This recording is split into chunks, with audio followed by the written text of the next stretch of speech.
Hello, everybody. Oh, we're spiking a lot. What's going on here? There we go. I think we're set. Hello, everybody, and welcome. Man, it is one of those nights where everything is just out of whack. Hello, everybody. Today it is Wednesday, and well, although we sometimes do have interviews and sometimes we have our Push Studio specials, today is extra special. It is a little bit of conversation with our one of our creators here, and also a little bit of Tech Talk Tuesday. Very serious issue. Yep. Copyright abuse on YouTube. I'm sure everybody has been in one sort form or the other have been in touch with that, or at least have heard about that. And today is going to be a really outrageous, I must say, example of that, when even without having content, you still can get a copyright strike. That's right, guys. We're always talking about, being able to cover yourselves, not take chances, stay in the gray area. Well, sometimes the gray area can expand a lot further than what any of us were expecting. That's why, guys, this is a really important one. Please hit the like button, tweet it out, tell friends, all that good stuff. Let's get as many in here. Let's get the message out. This is going to make a lot of us think on what we do on here, and that's what we should be doing. It's the old expression, ignorance is no excuse for the law in the law. And really, I don't think I would have considered this one at the time. This is one of those exceptions to the rule. So in general, this one is an exception, but I guess it's a think in general about how quickly things can happen on here, and to kind of revisit what we do, our practices when we go to use music, film, images, all that stuff, and what can happen in the end. So, what can happen when you don't use any of that, when you're still using just your own footage, and you still get a claim and a strike, which you're going to hear more details about from our featured guests, our friends and channel, Finders, Beepers, History Seekers. I'm going to learn how to pronounce that. And they're going to be coming on to talk about their example and what happened to them. And that led us to speak about copyright in general. Lots of questions usually on Tech Talk Tuesday about that as well. And lots of videos if you search for copyright abuse. This is not the only issue. This is not the first one, and probably not the last one. So you want to know and want to hear what to do, how to do it, and can you actually stand up for your rights and beat the big corporations like Warner Brothers and some other ones that have been apparently doing some very bad things. It's going to be an amazing story, guys. You're not going to want to miss it. This affects all YouTubers. Hopefully not in their scenario, because we can't stress enough. This is, wow. This is something that nobody could have seen coming, but in general, for all of us, just to think more and more as our practices do and how quickly things can turn on here.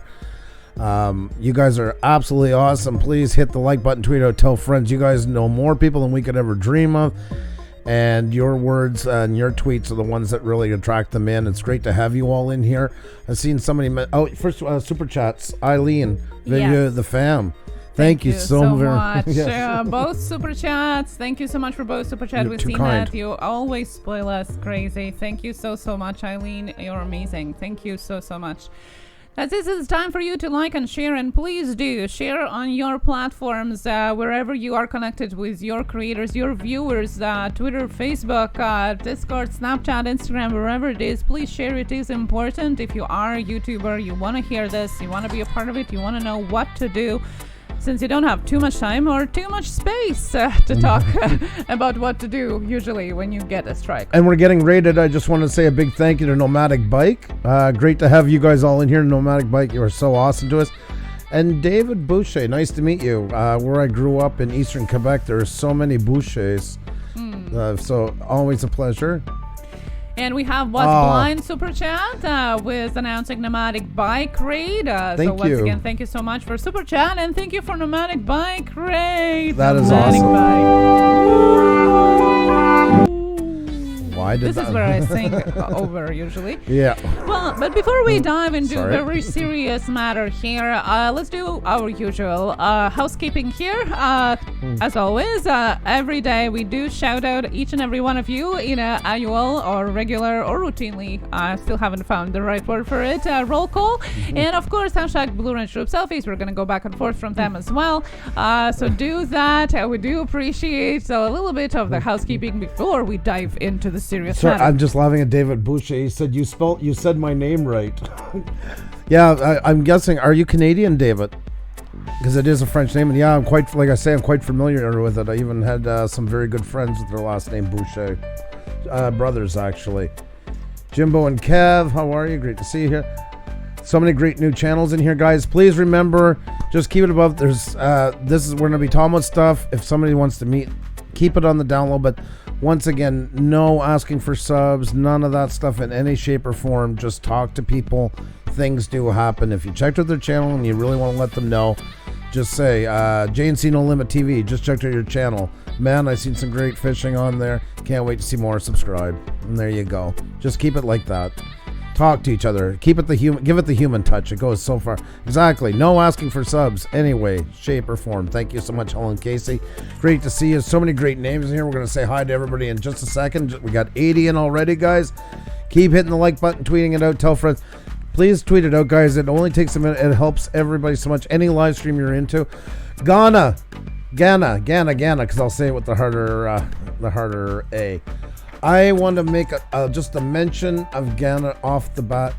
Guys, if you have not checked out what she did, wow. Yes, that's something ultra amazing and ultra unique for sure. Thank you. I'm not even going to play it. I just want you to go and check it out after it's in the playlist. I was so blown away. Isn't that freaking amazing? It is. It's unbelievable. Ghana did a shout out video to us for our Push's Road to 8K special. And you guys, you gotta go and see it for yourself, because it is definitely something different, something very unique, and something we're gonna be really looking really even after I think when we get older, it's one of those things where you remember. Yes. You remember. This is something so cool. Check it out. I was really, really touched. I'll tell you right now, because I was the first one to see it, and I went over to examine. I'm like, you have to see what she did. Yeah. It blew me away. So we want to do a special shout out to Ghana. It was so amazing, guys. It is featured on our homepage as well. So the first video on the special playlist for Push Road to 8K. You can see her video. Please check it out. Leave a comment. It's really lots of work went to it too as well. So please do. So amazing. So much love to you, Ghana. It's unbelievable. Mwah. That is so cool. So cool, guys. Go and check that out. I'm gonna put the link once again in case you can't find it. It is so impressive. Cannot say enough things about it. So thank you so very much for that. Hello everybody. So we have Mickey XO here, yes. War Room Gaming. Hello and welcome here. If you are new, you're wondering, well, why I don't have that blue wrench. Eventually you're gonna get yours as well. Here it is a philosophy and not a status, so just be patient with us. I'll check your channel, and if it's legit, you're gonna get your blue wrench group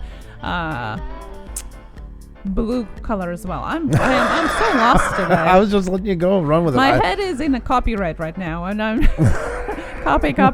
So Harmony. Hi. How are you? Nice DK surprise. Rack is here as well. Your news now. Hello. How are you doing? Tales of Solstice. Hello. Hello. How are you doing? Yes, Tales of Solstice. Just please delete those comments and just report them, block them, do whatever you have to so they don't come back and do that again. Most definitely. That's right. So the copyright today, if you are just coming in, the copyright is the theme of today. We are going to be talking with one of the channels who got copyright strike.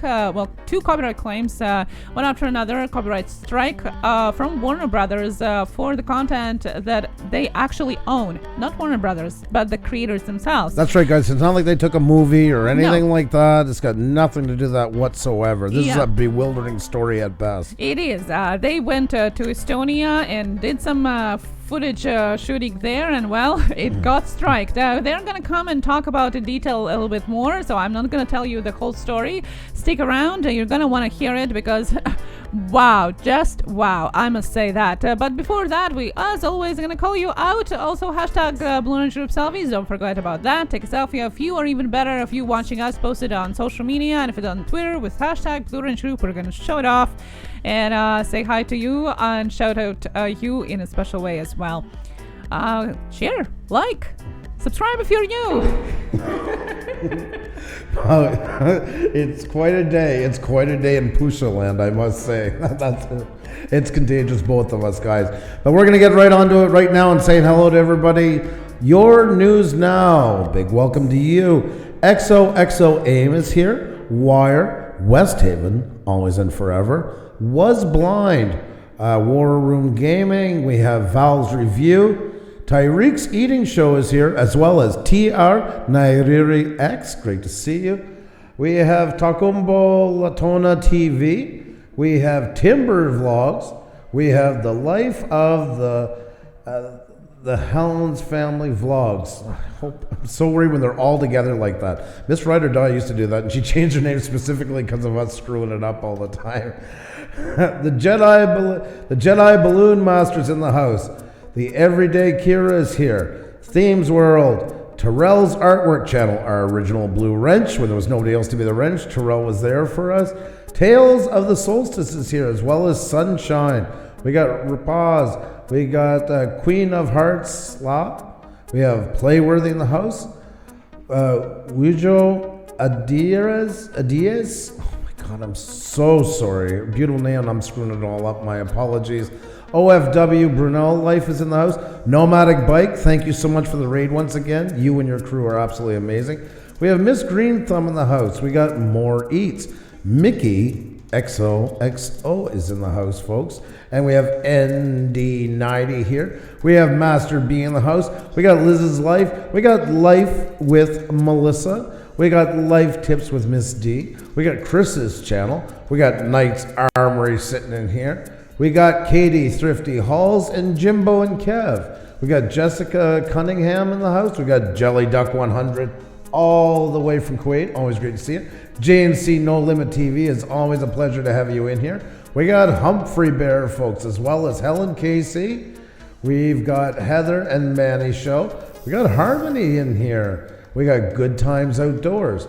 Good Cemeteries Gone Bad, as well as Jima Lawley, Stories for Children, TM, not Strokes. Oh my God, that's awful. So sorry. Now the train has left the tracks. It's going down, so. Well, hopefully not. Ghana is in here, as well as Fox, the smartest dog in the West. We have $2 from the Traveling Cat. Oh my God, scary stuff on YouTube today, eh? Yes, there's lots of scary stuff on YouTube, not only today, and we're definitely going to be covering some of a very scary horror movie stuff, I would say, yes, quality today. And Traveling Clan is one of our past guests, also one of our feature channel, 400K. That's right, guys. That was amazing. Thank you so much for Super Chat. That was awesome. We got Fox Smartest Dog in the West. We got Flub and Epic. Fallen Angels in here. Eileen Video the Fam as well. Thank you for your Super Chats. Edward Lee, California, USA.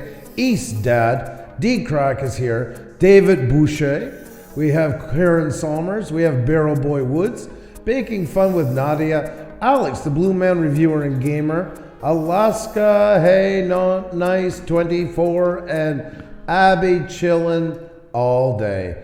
Man, I got through that one barely by the skin of my teeth. Thank you guys so much for the names that I messed up. My deepest apologies. That's a bit of my calling card, it seems, but it's great to have you in here. I know we missed some of you guys, so definitely say hi, highlight our name. Like, Maylac Variety, how are you? How you doing tonight? Great to see you in here.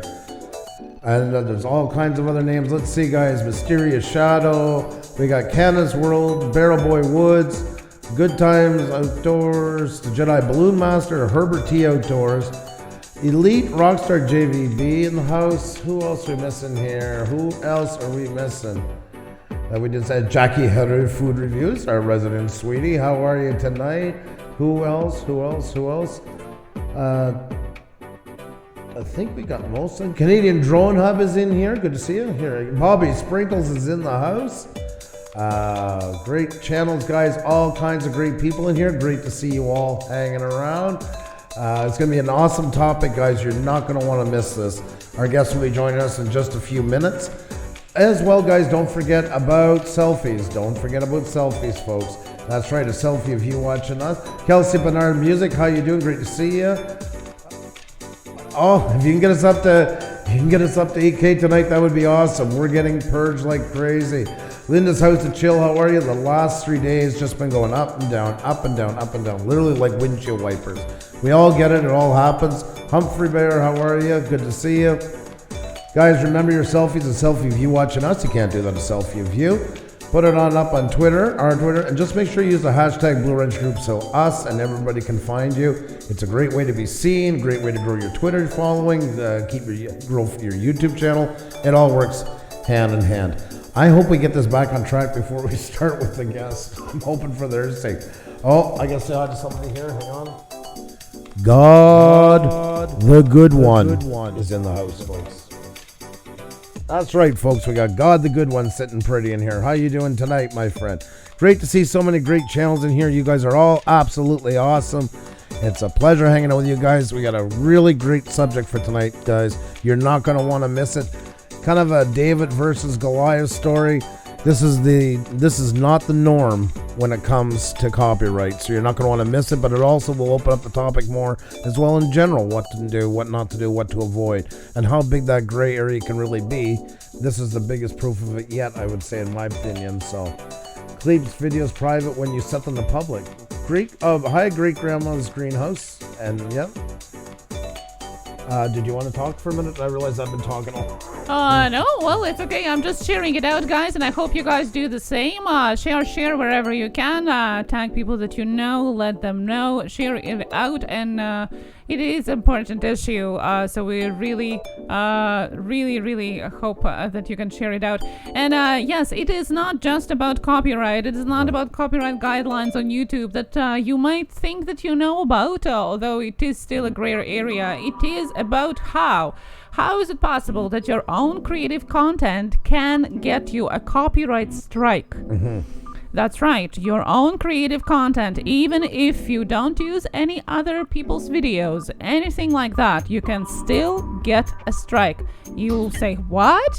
Yes, it's possible. It's possible, and it's not the only instance. We did some digging as well after what has happened to our featured guest, and realized it is actually more common than it's not, especially done by bigger companies like Warner Brothers, like Vox, for example. There have been instances going on steady all the time. So it is an issue, and we think it was time to raise this with our community here as well. So we hope that you can share it out.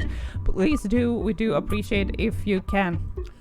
Like I say, guys, you're doing fantastic. We peaked at 94 already. We're almost at 100, guys. Let's do it. Let's get the word out. The more in the merrier. It makes for good conversation, more points of view, and that is always a win-win when we're in here. Because remember, guys, you got Blue Wrenches for a reason, because we're all in it together. We all matter. We all count, whether you just started today or you've been in for 10 years. Everybody has a different view to bring onto it. the link for your video, Alaska, you're asking about? I believe so. We put it up. It's on the playlist, if I'm not mistaken. We have to rotate them around. That's the only thing. So maybe it's in and out. That's why we're rotating them sometimes a couple of times a day to give everybody a chance to be close to the front and circulating them. But I'm assuming that's what you mean. Hen Kid, great to see you, by the way. I meant to say hi to you a while ago. The government is always regulating what we do and say, West Haven, always from Connecticut says. Yeah. Oh, Rock Super Channel. Thank you, Katie. I appreciate that. You guys are too kind. JD Knight is in the house, guys. Like I say, once again, I know I'm missing some names. Please highlight so I don't misuse. I'm trying to catch everybody, but I know it was people were commenting but only by subscribers. It was showing for no one. There is a ton of glitches going on right now, guys. That is just the world we live into with YouTube at this time. And there's going to be a lot more, and there'll never be none. If that's the fastest, best way to put it. I know it's not a comforting answer, but I guess it is an answer nonetheless. So, Corain Torres, how are you? Hope you're doing well. Welcome. Great to have you in here. Do you think it's time maybe to do a roll call? What do you think? I just did one. No, maybe. What are you talking about? We are so bad. I am so bad. No. I am so bad. I thought you were trying to trick me for a second, or you were setting me up for...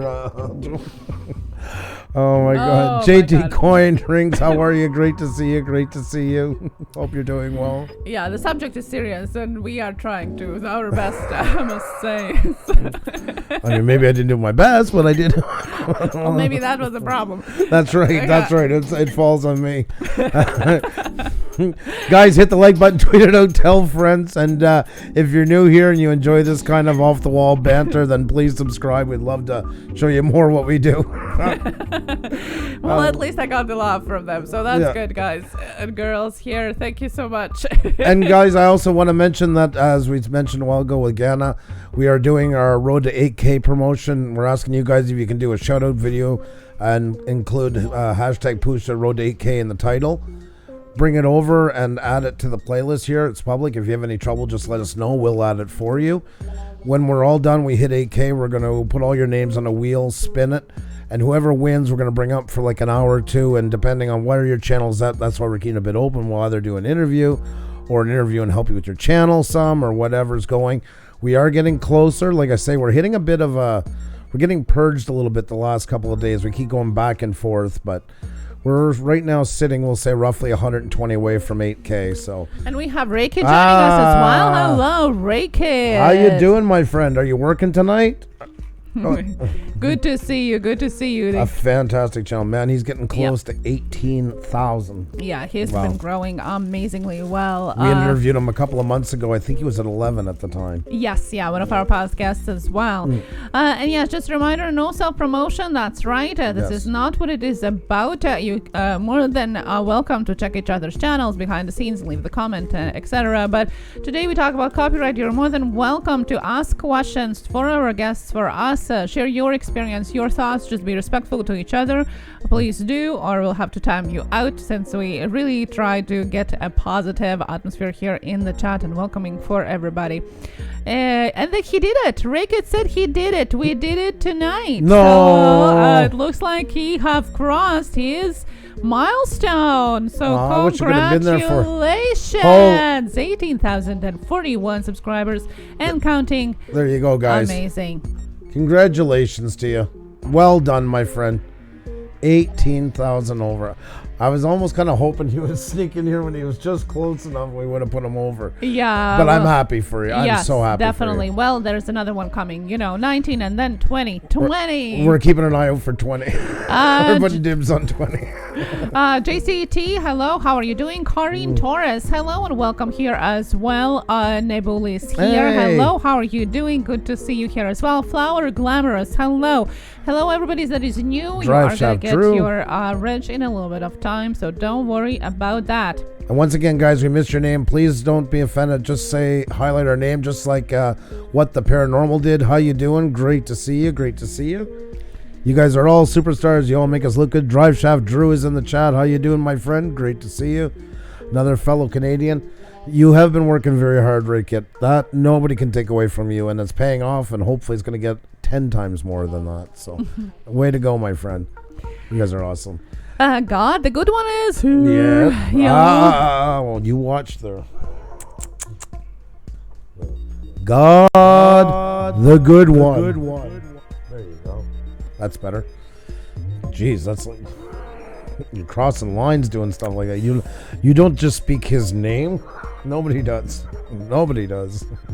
Lots of faults today. That's on right. This side. Andrew Fishman doing great. How are you doing? Great to see you. So many great channels in here. Amen. Oh man, you are fantastic, and then some. Thank you, Rika. Do appreciate it, buddy. Thank you so much. You guys are amazing. Thank you so much, and thank you for coming in here. And we can see some of you are already sharing this out, which is amazing. Appreciate it so much. It does help a lot, guys. It really does. Not just our live stream, but any live stream you partake into. If you're enjoying yourselves, it just takes a minute and it makes such a difference. It really does. YouTube is not good at getting the word out, but together we can do so many things. And we have Lynn's Corner TV. Hello, how are you doing? How are you doing today? And Alaska, yes, you have asked this question a couple times, so I'm going to answer. You are going to be on the special wheel at the time the live stream when we celebrate our 8K sometime. We don't know when. You're going to get to be on a special wheel when we spin it, and of course, we're going to shout each and every one of the names on the special wheel out in a special way as well. And the winner is going to get to be on here with us to do a little mini interview, and depending on what your channel, little overhaul, whatever you have to do with your channel, your questions, kind of live remake of your channel if you need one. So that's the prize of your video shout out. And Karen Summers made a good point. She said, don't wait too long with the info, Elo. She said yes. It's already 1:30 here. Yes. It's a good point. It's also a good point because our featured guest is joining us from overseas as well. They have stayed up late to join with us. And DK Rack has said, do you think YouTube will fix these issues or not? Well, that's what we're going to be covering. So let's do it. And let's take a look at the selfies, guys, so we can bring on our guest that Xenia asked for a couple of minutes ago. So there you go, guys. There's our selfies. There is from Ghana, and there is the notification with that awesome video she made for a shout out. Thank you so much. Jelly Dog. I'm dropping very nice. We have Elena. How are you? West Haven, always and forever. Over to the live stream for talk at 7 p.m. Eastern time. Oh my God, can't even. I don't know. I think somebody slipped something in our coffee at this point. Can't even get words out tonight. And just beautiful photos, and thank you so much for that. And sorry for butchering it. And 3B Productions is here as well. Hello, Henkid is here. How are you doing? How are you doing today? Guys, you can always add your selfie with hashtag Blue Ranch Group. Don't forget about that. That's right, guys. Oh, don't freeze. Unless it's up after. I'll try it again after. They're all freezing now. Isn't that great? What, do I got a bug in Twitter or something like that? Well, that wouldn't be surprising. I literally don't even know what to do with this. Well, that's okay. They can open it after themselves. Yes, we're going to do the fast way here.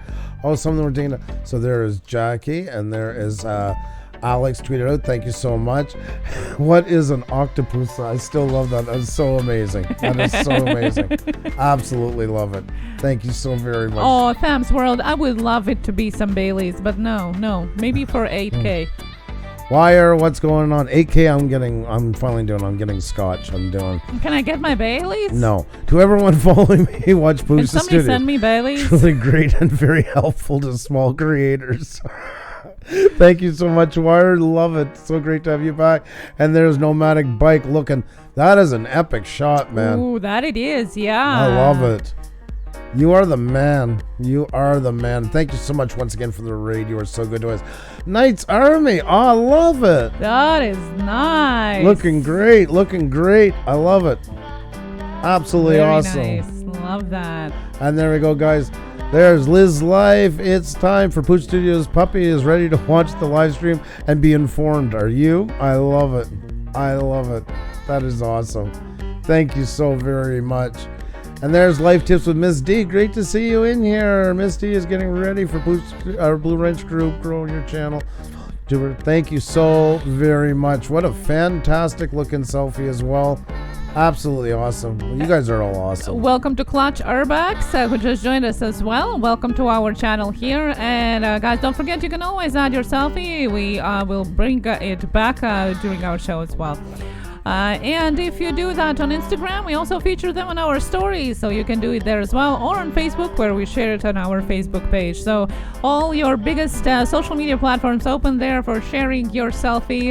You can always drop one on our Discord server as well if you don't want to put it public. Well, semi-public as well. Lodge51 is here. Hey. Yeah. Nice. What is going on, my friend? Great to see you. Great to see you. Yes, Wild West. That it is. The deeper in the woods, the more the trees. Eastern European expression. Yes, that's right. That's right. Smash that like button. Yes, that's right. And subscribe to Puša Studios. Thank you so much, Rickett. Appreciate that. That's right. If you're new to our channel, please subscribe. We do appreciate it if you do. And ring the bell so you know when we're on next. JC No Limit TV, Liquor Fund. There, that goes to Bailey's. Liquor Fund from JC No Limit TV. That means for my scotch, not for your Bailey. Well, okay, then we divide it on two. So $1 to yours and $1 to mine. Humphrey Bear, hello, and Marcel Harding-Art, hello as well. She's like, I don't know. I don't know what I'm on. It's like you're possessed or something. Good thing we have them on tonight. They can help us out a bit with this. But I think it is time to bring on our guest. Are you ready, my dear? Yeah. Is there anything else you'd like to tell them, my dear? No, because Mr. Moron says there's 40 minutes of shoutouts is a bit excessive, so I guess I should shut up. Oh, no. Oh, Rickett. Oh, you didn't have to do that. You didn't have to do that. Thank you so very much. We love you to pieces, and we're so happy you just hit 18. And it's just the beginning, my friend. Frostwolf Studios, hello. Soon as another extra zero will be in the front of that. All right, guys, without further ado, let's welcome our guests for tonight. Oh, the Party Source, thank you so much. Much love to you. You guys are too kind to us. Thank you for all the super chats. That is so kind. So great to see you. And let's welcome our guests, guys. Good evening. How are you doing tonight? Hello. How are we? This is a real pleasure to get to talk to you. Oh, well, it's me. It's going to be a pleasure, obviously. I love that. Yeah, that's right. That's right. That's the sign of a true YouTuber. That's the spirit. How are you doing tonight, my friend? Really good. I've fallen asleep, but not too bad. Not too bad. No, I'm usually up at this time. Don't worry.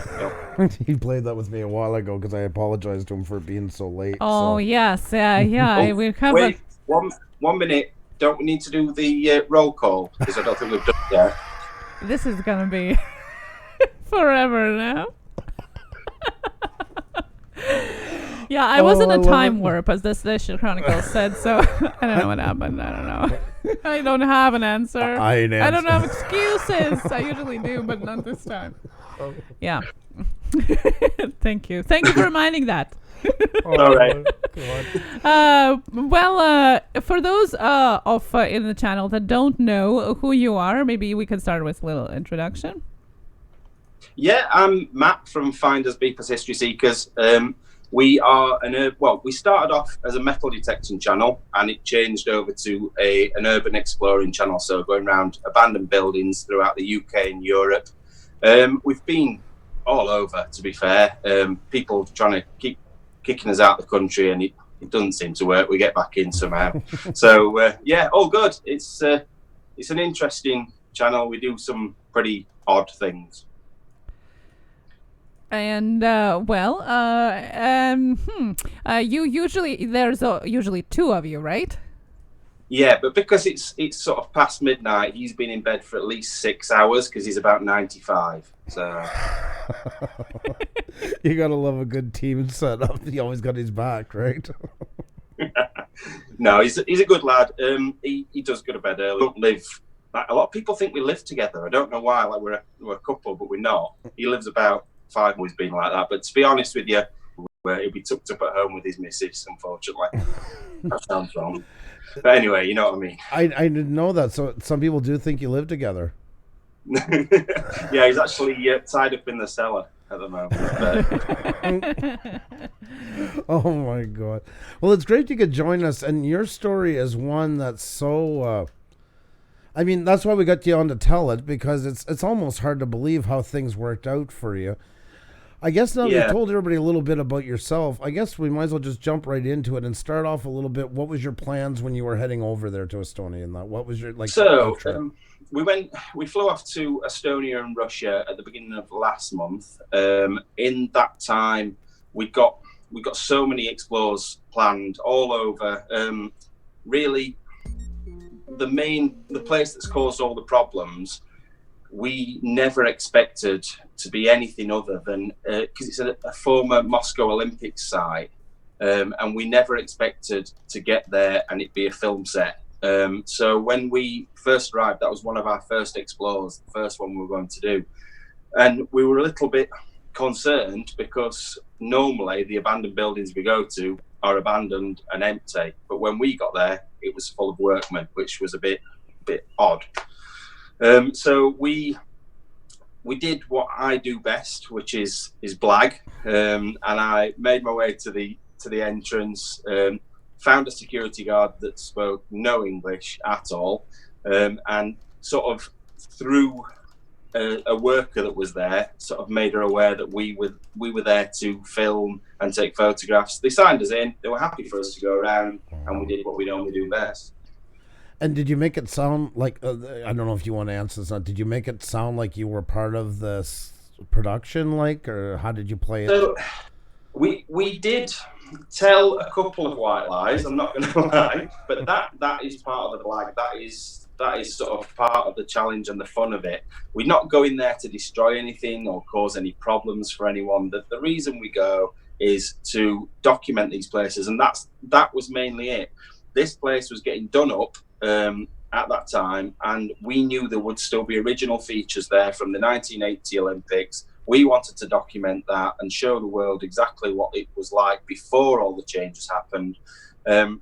So yes, we told them we were making a YouTube video. Yes, we told them we were taking photographs, but I kind of also said that we were taking photos for the national newspapers and we'd been asked to go there. So yeah, it is white lies, but it got us what we wanted. And like I said, there's no harm. We've not gone in and damaged anything. Or if you watch I know you can't watch the video now, but if you had watched the video, we even said, right, we're not going over there because we don't want to get in the way of the workmen. We want them to get on with their jobs.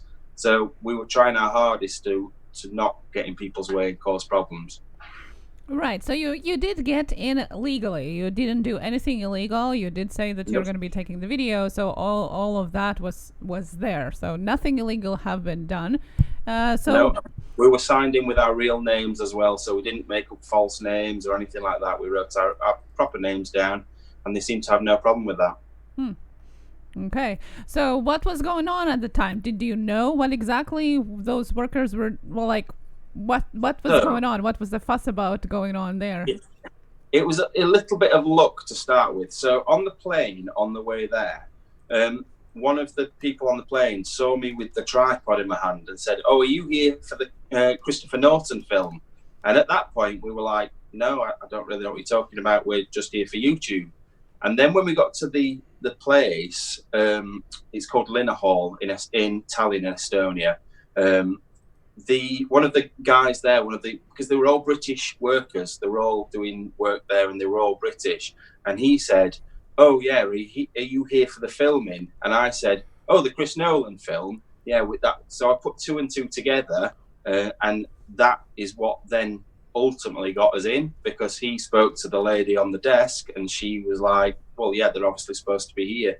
So we found out from that they were filming, after I did a quick bit of research on my phone while we were inside. They were filming a film that hadn't been named at that point. They hadn't got a name for the film. There was no locations on the internet at all, other than Warner Brothers was making a new film, and it was Chris Nolan that was going to be directing it, and that was it. That's all we knew other than that. Wow. It's such an opportunity as a YouTuber. I mean, we all crave for that moment where luck all plays into it, and this has all the recipe for viral video. Let's call it for what it is. If you know, Yeah. if you want something that's going to go viral, this has all the right pieces to make something like that. So I can only imagine the rush that you guys were going through when this is all starting to transpire. Definitely, and it starts. I think that started to dawn on us as we were walking around. At first, the buzz was just getting in and seeing the place we'd gone to see, because we were a little bit disappointed that we weren't going to get in because of the workmen. But that was the initial buzz. But as we researched it and as we were walking around, it started to dawn on us how big this possibly could be. Right. And that starts. That happens a lot. Like, it runs through your veins, and that's what worries me. Just as a side note, and it's such a draw for now that we started getting to know so many people and YouTubers, and that rush comes. Every time I hear, like, for instance, the States, tornadoes, hurricanes, I get like a lump in my throat, worried that somebody's gonna put themselves in the worst jeopardy of all kind just to get that perfect shot. So it hits on all ranges. I get that, because obviously we've been in the national newspapers a few times over here in the UK, and things like Fox News we've been on in the past as well. And that buzz of being in the papers and in the press is amazing. It's absolutely fantastic. But for me, I get just as much buzz going to a little cottage in the middle of Scotland with everything left in there just as it was, seeing it how it was 30, 50, 70 years ago. I get as much buzz off that because it's something that I enjoy doing. Right. So yeah, it is brilliant to get these big things, but ultimately that's not why we do it. We do it because we love it. Oh no, and that's it. Like, no, and not to take away from the integrity side of it at all. I mean, you guys really put a lot of heart and soul into what you do. There's no doubt. No, but I was just reading a couple of comments before I came on of people. And I totally understand where they're coming from. This is not me knocking anybody in the slightest. I saw one comment where somebody put, it'd be interesting to see where this chat goes, because I can see it from both sides, from Warner Brothers and from ourselves. And the same with a couple of comments about just going into buildings where you're not supposed to be, really. And I understand that, but we're not going there for personal gain. We're not going there to make money. We're not going, and none of those things. It's going to document it, show the world before it's gone for good. That's what does it for us. And let's say, even if that would be the issue, still the copyright claim or strike is not the way how to penalize you being there, under wrong circumstances, right? This is not what it is. Copyright. No. Copyright is about using content that is not yours, which wasn't the case. So what exactly did you put in the video for those of people that haven't seen it, and what did you get a claim for? Right. So when we initially got there, we filmed getting in the whole not sneaking in, but sneaking in by signing when we weren't supposed to be there. And that was the first bit. Then we walked around the auditorium, filmed the main auditorium, went into something called the sky boxes, which sat above the sort of main auditorium, looking down, like almost like VIP boxes, I suppose. There was a lot of original features in there. The old sound mixing rooms and the TV rooms that had been left exactly as they were from the 1980s, and that was really fascinating to see. Then we went from there underneath the sort of seating area where there wasn't a great deal. And finally, and this is the bit that anyone that watches our channel knows, that I like to get underneath things and above things. I really, really get a buzz from being high up. So we went up into where the lighting rigs were, and Andy's scared of heights, so he stayed to one side as I sort of crawled and walked around the edges where all the lights were, directly above the stages, filming directly onto the stage, looking at all the lights that were from like the 1980s and onwards, that were still exactly as they were. Nothing had been touched. There was even confetti from things that had gone off in the 1990s. Oh my. So wow. All of that is why we were there. But and it makes me laugh, and it sort of makes me angry, because this is the bit that really, really winds me up. So we got it taken down for the first time because Warner Brothers claimed that we had used, bearing in mind we filmed it all, that we had used footage from the film Dunkirk that was made in 2017. And it wasn't even in the same city. It wasn't in. It was anywhere near, and there was no footage that could have been anything like that. So how they could have the audacity to say, right, you've used our footage and now we're getting your video taken off, because it was taken off worldwide. Nobody could watch it anymore after 24 hours of it being on.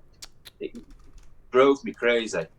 But then we followed the normal YouTube process. So we counterclaimed, because at that point, I thought there must be a mistake. It must be just like a bot that's seen Warner Brothers in the tags or something, and it's just automatically taken down. That was my first thought. But then I noticed it had been manually taken down. So it wasn't a bot that had done it. It had been a person that had found it. And I think that might have been my fault, because I tagged Warner Brothers on Twitter when I put the video up. So I've probably brought their attention to it. So sort of my fault. But once again, none of their footage was in our film at all. So frustrating is the word. Well, it is. I mean, your passion's right there. This is your celebration of all that you got to see and do. Like, this is it for everybody to see. Yeah. It's not like you say just the numbers. It's the heart and soul went into it, the time to go over, all those things combined into that final product. And it's a bit like you feel like you've been robbed, I would say, is probably the word to use in that case. Yeah, definitely. So moving forward from there, basically, like I said, we did the counterclaim, and within 5 minutes, now we've had things copyright struck. Well, not struck. We haven't had a copyright strike before, but we've had things copyright claimed before, because we've done music videos, for example, in the past, where we're in different abandoned locations. We'll use, say, I don't know, I can't think of the song offhand, but Europe, Final Countdown. We use their music. All the money goes to the people that made it. That's fine, because we did use their stuff. That's not a problem. It was just a fun video that we used. This is totally different, because it's our stuff. Then it was, in my head, it was our right to say, right, no, it's not there. But Warner Brothers came back again within 5 minutes and said, no, this has got our footage in it. And then we had the predicament of, because the next stage on the YouTube sort of copyright sort of way of doing things is we claim again. However, at that point, if we claim again and they say no, we get a copyright strike. Right. We also get that against our name for 3 months. We have to do a copyright school program, which I've done this afternoon. And also we potentially can lose monetization for 3 months. In addition to that, if we get 3 strikes, which we're not going to, because we're not going to bring out 3 videos to do with Warner Brothers, right. We potentially could lose our whole channel as a result of that. And like I said, to not use their footage and that happen seems so unfair. Yes. It's once again, I feel like you've been robbed. That will be how that's my personal word I would use to describe it. I do believe that. And it is tricky territory, and that's the thing when you start playing in copyright issues. It's not sometimes whether you're right or wrong, it's how much are you willing to lose in the end, because it is a gamble, and the stakes get higher and higher and higher each time. That's it. We have Sorry. Go on, sorry. We have Val's review here. So it said, I worked in film for years, and you have to be invited on a set. No deception, not even any selfies at all. Warner Brothers out here is very strict. So once again, however, it's not a set as of yet. It's a building site, so it isn't even a set. It's been, the workmen have been in there, well, they've been in there 3 days when we got there. So it's not a set at that point. It is still a public building. So I totally, if it's a closed set, I understand it totally, but it wasn't at that point. Oh, interesting nuance there. So, but once again, that's what happens when you're against bigger ones. And why I want to stress that is because you went into this. I mean, by no fault, I'm not picking anything with that. Sometimes people do put themselves purposely in these situations, and that's what they have to realize. Even if they're right, it's, can you prove that you're right? Will YouTube listen? Will the other ones listen? And I get that, and I 100% get that. And like I said, if we'd done, we are quite good friends with people like Ali Law, for example. Ali Law's a UK explorer. He's a lot bigger than us. He's around about 2 million subscribers. But he does things. He's not into your old abandoned buildings. He's about getting into places. He's climbed up Wembley Stadium. He's been onto the Big Brother set. He goes big name places. The highest bridge in the UK, he walked across the top of it. That sort of thing. So he's currently just come back from Japan and Thailand, where he's been at the top of skyscrapers hanging off and things. So he does that sort of thing quite a lot, going into places he's not supposed to. Now, I spoke to him quite a lot about this afterwards, and there's a number of people that I would like to thank, including yourselves, because you were one of the only ones that were tweeting things out, helping us, trying to get advice from people. But because of the name, Warner Brothers, people seem to clam up. National newspapers, I've spoken to The Sun, The Mirror, The Mail, Lad Bible, tried to get in touch with Fox News. And although they've listened to the story and they've said, that's amazing, it's brilliant, shut down. As soon as they get into the editors, nothing, because they know how powerful these people are. And it shouldn't be like that. It really, really shouldn't. But like I said, I get it. Obviously, we try to stick urban exploring. Just to explain for anybody that doesn't know, urban exploring is actually in the UK especially, you've got two sides to the law. You've got criminal law and you've got civil law. So civil law is obviously where we sit. So we go in buildings, which technically is trespassing. However, it's not a criminal offence. So we can't get sent to prison. We could get asked to leave, or we could get a fine. That is basically how it works. Right. So we're not the sort of people that do the criminal side of things, where they go into a closed area that is used or whatever. That's not something that we do. So to get something like this against us is quite a shock for us as a channel, really. It's not what we used to doing. So it's out of our normal remit, I suppose. I mean, too bad it's got the consequences to it, because it's such an amazing experience. Even this, not that you want to be part of it, but because of the circumstance behind the size of the company, you look at yourselves and, okay, I'm a couple of thousand, and I mean, us too, we're all up and comers. Yeah. And now you've got one of the biggest production companies in the world that has kind of walked on your territory, and that's got to be a very intimidating feeling in that part. It is, but something that we were talking about today, it's actually made us feel a little bit special. We've panicked, Warner Brothers, and they've panicked. And the reason I know they've panicked is they've put a false claim in. They've not, because we've had a second claim since then, which I'll explain in a minute. But the first claim that they put in was fraudulent. They've claimed we've used something which has stopped us earning off that video, so we're out of pocket as a result. Obviously, the second claim would have done that anyway. However, they've made a quick decision that they need to get that video taken down as quick as possible, and we've worried them.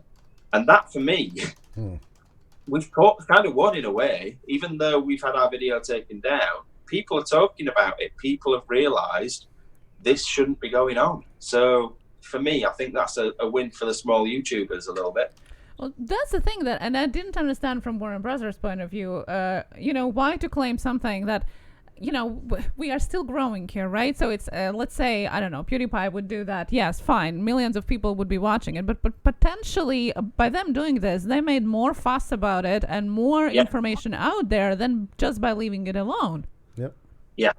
So basically, when the video got took down the first time, after 24 hours of being up, it was on 650 views.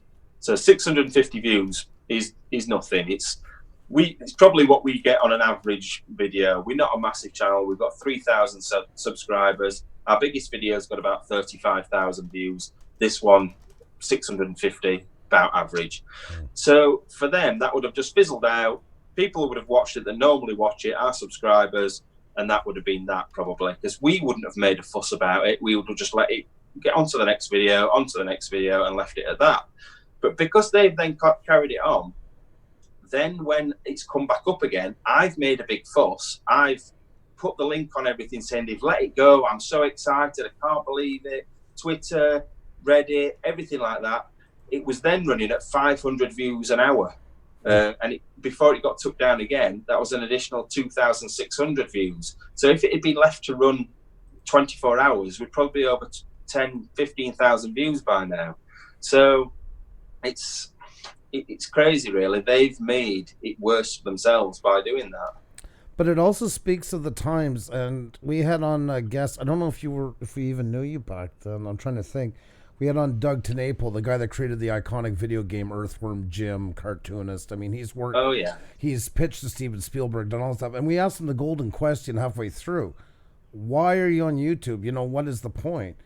And he basically said, because that's where it's at. And he even realized that when he pitched a show at Netflix, they had an asterisk that took them 2 weeks to pry out of their hands that YouTube has been cutting into their business. And it just shows you how much even the biggest ones are starting to really be terrified of what's going on in here.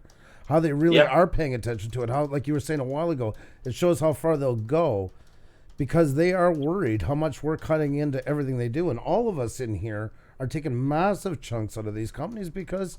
you know what? Times are changing. They don't want to change. They're still holding on the last scraps and trying to do things like this to kind of still bully, themselves into where they like to chase out the competition.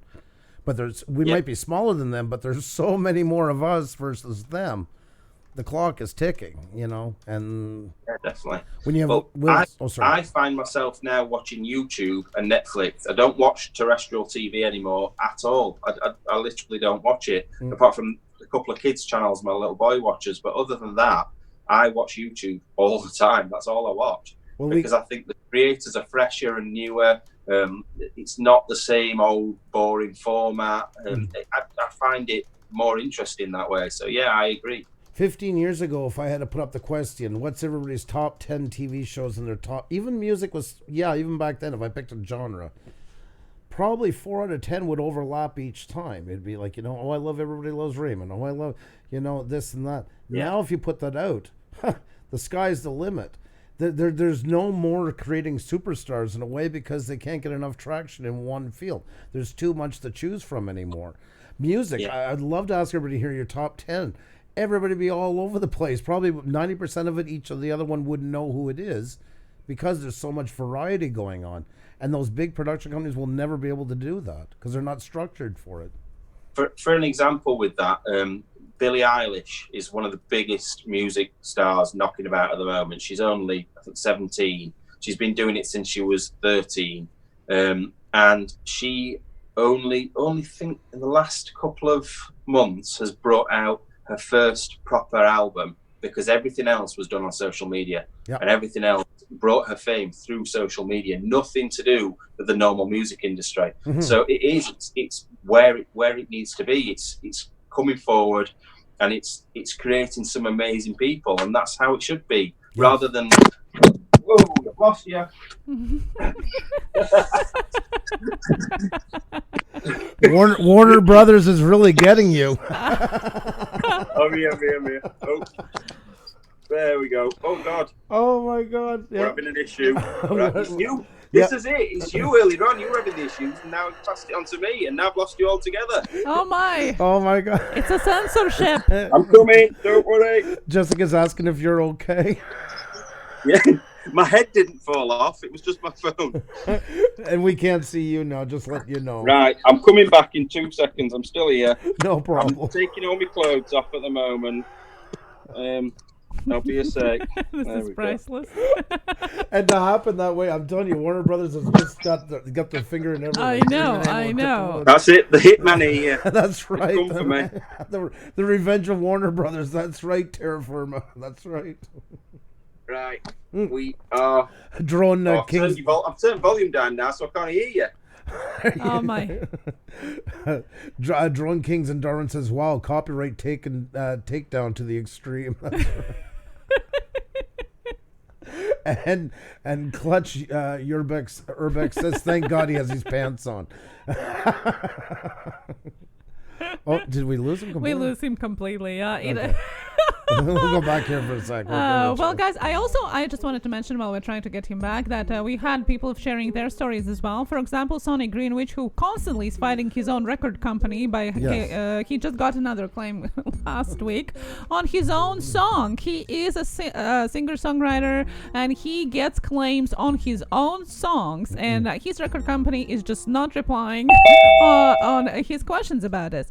We also had Jackie here, who had to fight 7 claims of claiming that she had music from a cartoon there we go. that she didn't actually have. So that's, it is not the first instance. It happens all the time, unfortunately. It's crazy.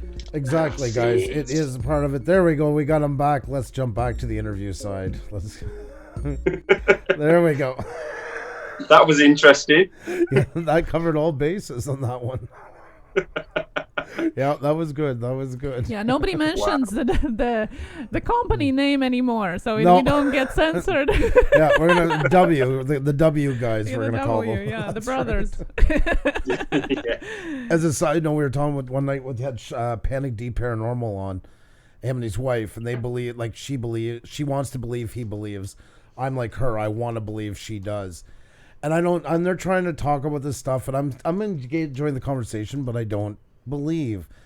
And finally, I said the only place I ever got an eerie feeling in my life was the day I went to Auschwitz. No more did I say that word. We lost all power. Everything went out like that. No way. We had to do a second part of a live stream, so they called it the A word after that. They didn't want me saying it. You never know. Yeah. Paranormal here. That's right. So where were we now? Yeah, I forget between the phone and everything. That was amazing. Back on straight now, that's fine. So I think we didn't cover the other part of that. You did get the other claim again. Yeah. So you did get it reinstated. You got 500 views an hour, you said, at that point? Yeah. So we were sitting on, after about 5 hours, we were on 2,600 additional views. So just over 3,000 views in total. And at that point, we were celebrating. Me and Andy worked together as well, so we're at work just telling everybody at work, and it's brilliant. And then all of a sudden it went again, and I was like, surely there's a mistake here. So I went on Warner Brothers, and then I noticed afterwards Warner Brothers Japan, and I'm like, surely why would Warner Brothers Japan be claiming when Warner Brothers, the main international company, has just said, yeah, it's fine, you can put it on. So we looked into, because it gives you a little description of what it is that it's been taken down for. And all it said was Nolan block. So we're like, Nolan block? What does that mean? So we looked at the sort of breakdown, and it says Nolan block is used within the footage of the video. So basically, the only thing we can think it is, one of two things, actually, and this one we haven't mentioned to anybody other than the Sun newspaper mentioned it to us. So we've either, we know we've said his name within the video.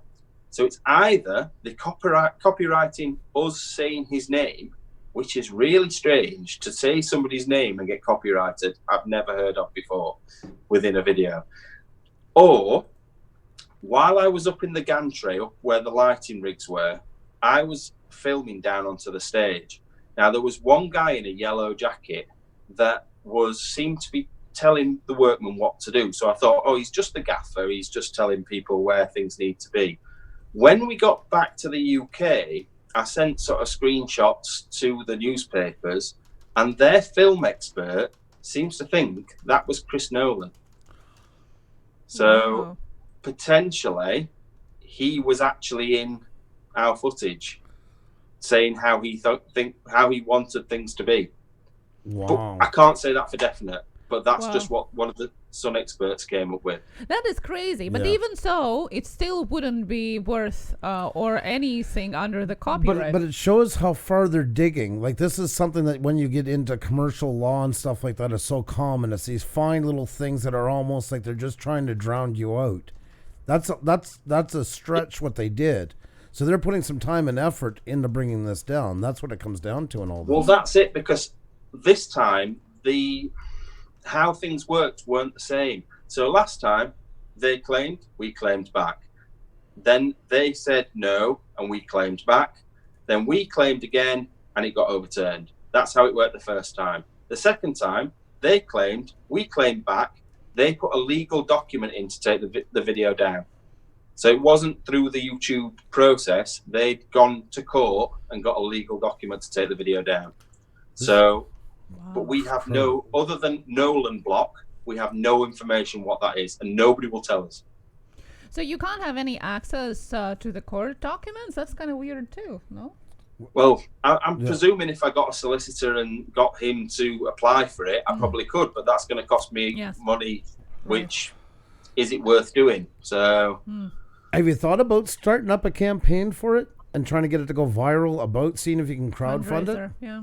Well, this is the next thing that we come into. So, we're considering, because we've got a second channel. So there's Finders Beepers History Seekers and there's Beeper Beef. Now, I'm not stupid enough to put something else on the main channel. However, we've got a second channel. So what we're considering doing is having a bit of a chat between me and Andy, a bit of a sit down in front of a camera, talking about what we did, putting the clips in that don't involve anybody. So there's no names in there. There's no anything really that could be claimed. And then see if we can get that to go viral, because then we're not putting the old video out. We can't get in trouble for putting the old video out because we're not. I'll use separate clips because we always have 10 times more footage than we use. Right. So I'll use the clips that we didn't use. Right. I'll use still photographs if I need to use still photographs as well. And we'll maybe try and get it out there with that as well, because if I can do it that way, there's no way they can get around that, because if I'm not using the names, I'm not using the same channel, I'm not doing anything like that, then surely there's no way around it. And if anything does come to it, they'll try and get it taken down the first time, and then we'll leave it because we'll know we can't do anything about it. So we're considering it, but we're talking to people at the moment. We're taking advice about whether we should do that or not. So now, have you contacted or tried to, let's say, contact anybody on YouTube with regards to what was going on with this? I know they don't have any direct influence on copyright issues. They just leave it between the parts or the sides, so to say. But nevertheless, it's happening on their platform. So have you tried to get in touch with them? So we have tweeted. Now, this is somebody else I want to thank. So we spoke to one of our good friends, Exploring with Fighters, Dan from Exploring with Fighters. They've got a couple of 100,000 subscribers. He's had a couple of issues in the past with certain things. So he was one of the first people to ring me. He just rang me out of the blue and said, look, this is what you need to do. So he said, tweet the YouTube creators and YouTube itself, asking for help, asking for advice, and seeing where you need to go from there. We must have included them in 10 tweets. Nothing, no reply, not any acknowledgement at all. Dan did say it may take 2 or 3 times, but they always get back to you. Nothing at all, absolutely nothing. The only thing that we got was an email saying, actually, that's something else I need to tell you. I've just thought. We got an email saying that we should try and contact Warner Brothers directly to get a reason behind it, to get timestamps. We've tried that, nothing. Now, the other thing that I need to mention that actually I forgot altogether, it goes further than YouTube. So we also put, at the time while we were there, put photographs on Instagram of, in fact, the photos I sent you earlier on. So the stage, the seating and the lighting rigs. That is literally it. So there's no people in them. It's literally just some seats and stage. They also got took off Instagram by Warner Brothers. So that's at that point, that's why when we knew it wasn't just a mistake, because it was multi social medias, it was cross-platform. So how can they possibly say that that's copyrighted material when it's still photos of some seats? That's what I don't understand. So they're obviously, we're not going to get anything from them at all, because they are definitely putting the foot down regardless. Mm-hmm. Yeah, well, they definitely got their eye on you. There's no doubt about that. For this amount of work for a company that size, they're really, it's almost like they're scared of what else is to come, and they're stopping you before you bring out more things that they don't want to be seen. Maybe Release all your raw footage. Yeah. Somewhere, dump it on a cloud, Yeah. on a cloud, and put let put on Live Leak and let them do all the work for you. Get it all out. I'd love to stick it on Reddit or something like that, but once again, I don't know whether they'd come for us on there or how it works on different platforms. YouTube is our main platform. It's where we do the majority of things. Those same photos are on Facebook, but they've not been taken down. Which is interesting, since Instagram is owned by Facebook. They took it from Instagram, but not on Facebook. That's so. Have you contacted somebody within Facebook and Instagram then? So we counterclaimed it on Instagram. Okay. They then said we would need to contact. They give us an actual email address of a person. So it wasn't just a generic. It was an actual real person's name at Warner Brothers. Oh. We messaged them, nothing at all, Okay. no reply.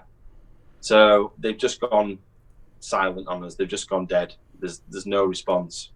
So because they haven't got, in my opinion, they haven't got an argument. That's what it is. They know they've done something dodgy, and they're happy just to let that play out. But once again, for the time put into it, they are worried that there must be something around there. And probably Nolan is there or something, because they're doing preemptive strikes, basically, for lack of a better term, to discourage you from putting anything else that they think you might have that's even more revealing than what you got. Because like what you got here doesn't warrant the resources, the manpower that they're doing. So they're worried probably you have extra footage of something. Maybe you know what was going on that day, and you don't even know you have it, type of thing. They're thinking. The thing that made us think that why they'd released it was because a couple of days, well, about a week after, because it was about 3 weeks from it going down for it coming back up again, because we left, we were talking about whether we should go for the last one, so we left it about 3 weeks. In that time, in that interim period, Warner Brothers released the fact that it was being filmed in Estonia, so we forced the hand on that and other locations. So then when it got released, we thought, oh, that's why, because they didn't want people to know it was in Estonia, and now they've told people on their own terms that that's why they've released it, but obviously not. So there must be something. We always thought it was the location. They didn't want anyone to know the location, and that was that. But surely, why would they then go back in and do it again if that was the case? There's got to be something else. But it could be partly that, and partly then something else that was going on, and there are actors that were on site that haven't been announced yet, or something. There's something to warrant this much work. Like, I remember when I was young reading an article about Kiss when I was just like 10, and Ace Frehley had the guitar in front of his face. He said, "I'm covering myself," because he had no makeup on, for your own protection. You could get away with anything back then because it was hard to prove, and almost all good photographers around. Now we have this thing in the internet. That's it. You can blow the top off of a multi-million-dollar project just like that. Just turn on oh my God, what do they call that every night? TMZ was the first celebration on TV of doing that, you know, and so they take it very seriously now. They know how quickly the lid can be blown off anything. The secret days are gone. They announced the information about the new movie on May 22nd. I see it now on internet. I think if I would be you, I would probably try to connect with all of the journalists that have wrote about this new release, and there are a couple of them there, and just give them information that you have, let them blow it up. Because now, since it has been announced that there is a new upcoming movie, I'm pretty sure they're looking for more of information like this that they're going to want to see for sure. Agreed. And the only way, I've reached out to NolanFans.com, so it's obviously Christopher Nolan's thing. I've reached out to them. I think potentially that's where we were getting the majority of the views from when the video went up. Right. So I'm hoping to hear back from them at some point. But me and Andy were saying that, don't get me wrong, it's annoying, it's frustrating, it's upsetting, and the main thing to come out of it for me is that the YouTube system is just wrong. It's so bad, because basically, if I was to say, right, your video that you're making now, if I was to put a claim in against that and say that microphone belongs to me, right? So I don't want that microphone in there. You then go to YouTube and say, right, actually, that I bought that and it doesn't belong to him, it's mine. Then YouTube don't go and look into that. They don't make that decision. Yes. They go back to Warner Brothers and say, is he right or is he wrong? Yeah. Now, how is that right if the person that's claiming makes the decision? That makes no sense. Surely it should be an intermediary, somebody in between that is going, right, I'm going to have a look and I'm going to tell you which is wrong and which is right. It's like somebody smashing into a car and then ringing the police and saying, oh, this guy's just smashed into me. And then you go into court and the person that is the judge is the person that smashed into the car. That's right. It makes no sense. It makes no sense at all. That's why, and I mean, there's a little insider thing that's going on with YouTube right now. Even the ones looking for and disputes forget copyright because exactly there's nobody involved with it. Even the ones doing community strike monitoring are quitting at an alarming rate because they're overworked. They're under-tooled for what they need to do it. They can't even handle that part that's being thrown at them, let alone the copyright. And that's why this scam is going on where you're using music right now that's shared.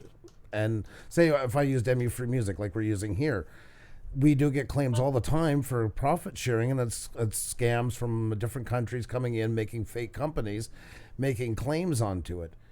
Okay, so now I'm going to write back and say it's not right. Well, of course, who am I writing to? I'm not writing to YouTube. I'm writing back to the company that's scamming me, saying that's not right. Well, as you say, the honor, if they're already doing this, the honor system's not going to go too far with them. It's a huge problem on here. And that's it. And because our case is slightly different because our video got taken down. But for example, if it's a something that stays up, but the monetization goes to the third party, the one that's claiming it, they get to keep that money.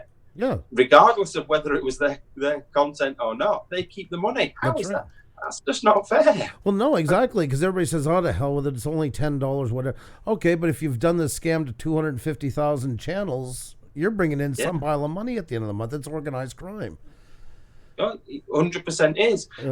We speak to a couple of 100, 200,000 subscriber channels like Callum Markey, Callum's Corner, that's in the UK YouTubers, sort of commentary YouTubers. And they get their videos claimed pretty much every video. And they get in tens and hundreds of thousands of views.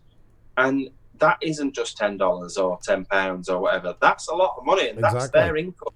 Yep. So how is it fair? It's just so flawed. It really is. There was a composer that got hit. He has 3.3 million subscribers and got a copyright claim put on his own music by a fraudulent body. It took him, 3.5 months? Yeah. And he was lucky. He had lawyers and everything because he's a composer. He has, them on retainer for that. And it still took him months to try and fight it. Like, it just shows you, even at that size, how long it can take. And sometimes you don't even really win because you're going against an entity that YouTube does not step in the middle of. It's open season. Yeah, it just seems so wrong. But going back to my original point, the one thing that has come out of this, me and Andy were saying earlier on, if we had a choice now in hindsight of going back to that day and going, actually, we're not going in, it's too much trouble, or being in this situation now, having the experience and seeing everything that's gone off, we would be exactly where we are now. Because 1, we got to see an amazing place. 2, it's highlighted something and we've learned from it. And 3, I just think it's all a bit fun anyway, to be fair, because it's got all of us talking. It's got other people involved in our channel. It's helped us out in other ways. So I still feel like we've won. Regardless, I feel like we've won, even though, in my opinion, and this is not opinion of Pusa Studios, Warner Brothers are idiots. So it's not good.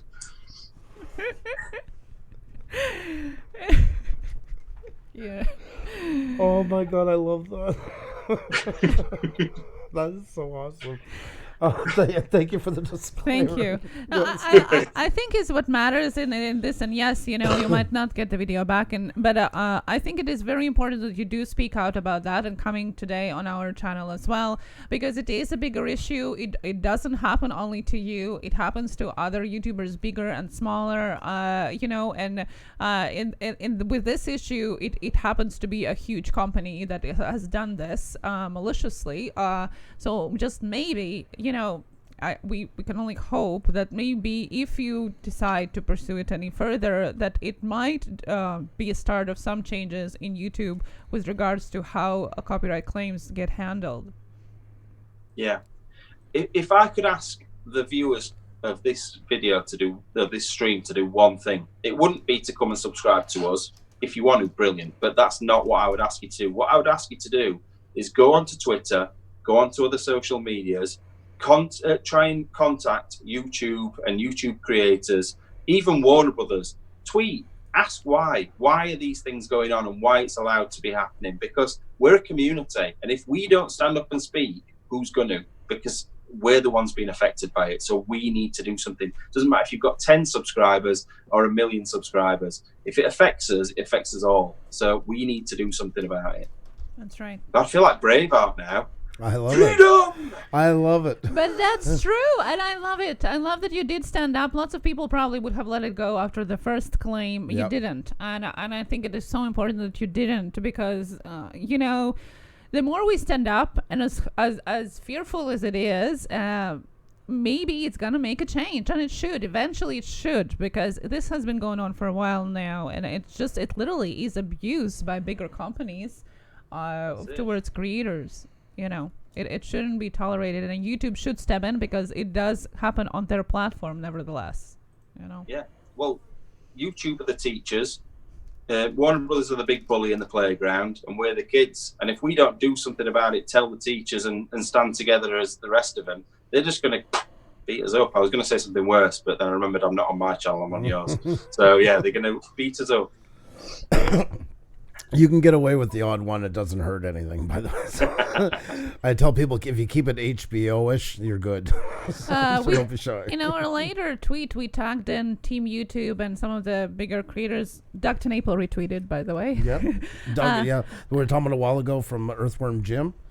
Yeah. He retweeted it as well, so he's pulling for you. So. So if you guys, even if you can just retweet that, hopefully it will get to more people out there, and hopefully some of the creators that we tagged in will retweet it as well, just to get it more coverage, and hopefully maybe somebody is going to jump on it.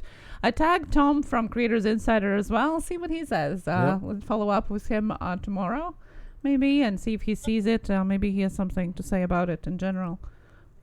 Because I don't know how you feel, but I think there is something that we can do about it. Yeah. And it benefits all of us. It really does. It's an exercise in YouTuber togetherness. Even if it doesn't work out in the end, the main thing is getting behind it, not letting things always slide under the rug. Look at with the dislikes. They got together this spring in Australia about getting rid of the dislike button, and it's actually gaining traction. And now YouTube is just... We're not always helpless, but we got to join together on these things. We got to pick and choose our causes that do help us all advance, and this is definitely one of them to get behind. We're looking at having some more musicians on here, and it sucks because you can't even play. You can have a musician who sang the song. You're not going to be able to even play a clip of them doing it.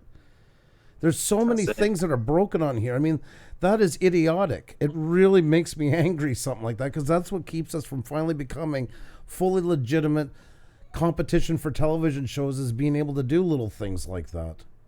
You know what I'm saying, like in that part. And also because there is so many content out there that is copyrighted, like Karen was saying, like full-fledged, full-length documentaries and even movies that are sitting there for years, and it's basically a Russian roulette of who is going to get hit and who is going to not, right? So because there is tons of their content that is blatantly copyrighted. Type in Family Guy. I mean, you're going to see, they call it clip and they're all showing down. There's ways to get around. It's still out there, and that's Fox, who's notorious for being the worst for this, for clamoring down on stuff. It does happen, and it seems like the junkier channels sometimes just get the most leeway. That part I just do not understand to this day. For me, copyright should be there to protect us, not to knock us down. Right. Very true. Yes. If you had put up a pirated movie, it should be taken down with all the reprimands possible. If you're putting up something like you're doing, I mean, it's insane. It really, really is insane. It's bewildering. That's why I'm so glad you came on tonight. That was one of the ones that I think stunned us. Like, what do you say to the person? What do you say to you when you write this? It's horrible and it's wrong, and it is an uphill battle, to say the least.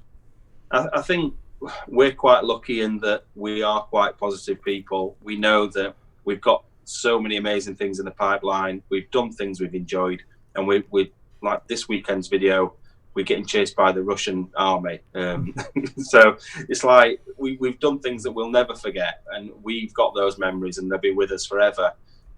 But other people may not feel that way about, if they are in the same boat, it might put them off being on YouTube altogether. And that's such a shame, because there's talent out there that maybe not quite as mentally strong as us and want to just crack on with it and be fine with it and be laid back. That's how we are. But a lot of people they'd be scared of that, and they wouldn't carry on with it, and it'd be a loss to YouTube.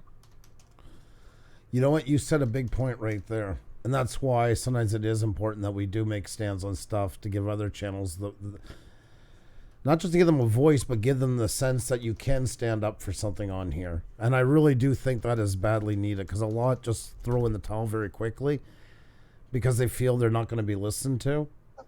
And it comes in all sizes. I mean, Xenia and I have had to fight our battle and do our thing. And it's a testament to being here today is doing that. When we got down last summer, we had, long story short, whenever we had a guest on, we would do a 1-minute video with a stagnant image of the thumbnail that night and music so everybody would know. And then, with the link to set a reminder, and it worked great, but they kept flagging it because somebody didn't like us.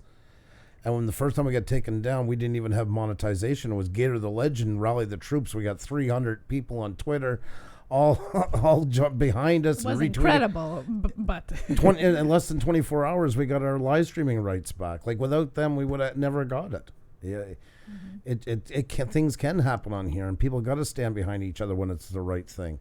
Yeah. I do have channels coming in, and they'll say, like, oh, I got hit with a copy strike. What happened? Well, I played, I don't know, AC/DC such and such the whole video and showing parts of, Platoon. Well, you kind of ask them if there's some come in and it's just like, I'm sorry, but you kind of baited your own hook. What do you want me to say? You can't really fight it. Yours is completely the opposite of the story. And for them to go to so much, the great extent they're gone to almost like shush you, is phenomenal. This is not the norm. You can't silence finders beepers. It just doesn't happen, unfortunately. I love it. I love it. And I know everybody can't see at home. He's been talking about this happened in Estonia. Estonia has a special place in our heart because that's the first place that Xenia and I ever went on a vacation together was Estonia, was in the Tallinn. For those of you that don't know, I'm originally from place. Latvia, which is the neighboring country of Estonia. So that's a picture of us back together, and by beautiful. I love Estonia. So just as a side note, this story has extra impact for us. So. Lovely place. I would definitely go back as a holiday as well. I really enjoyed it. Yeah. It's I remember there, I don't have the picture with me. There was a sign. Our hotel was right behind the train station, and of course there's no noise, everything's electric.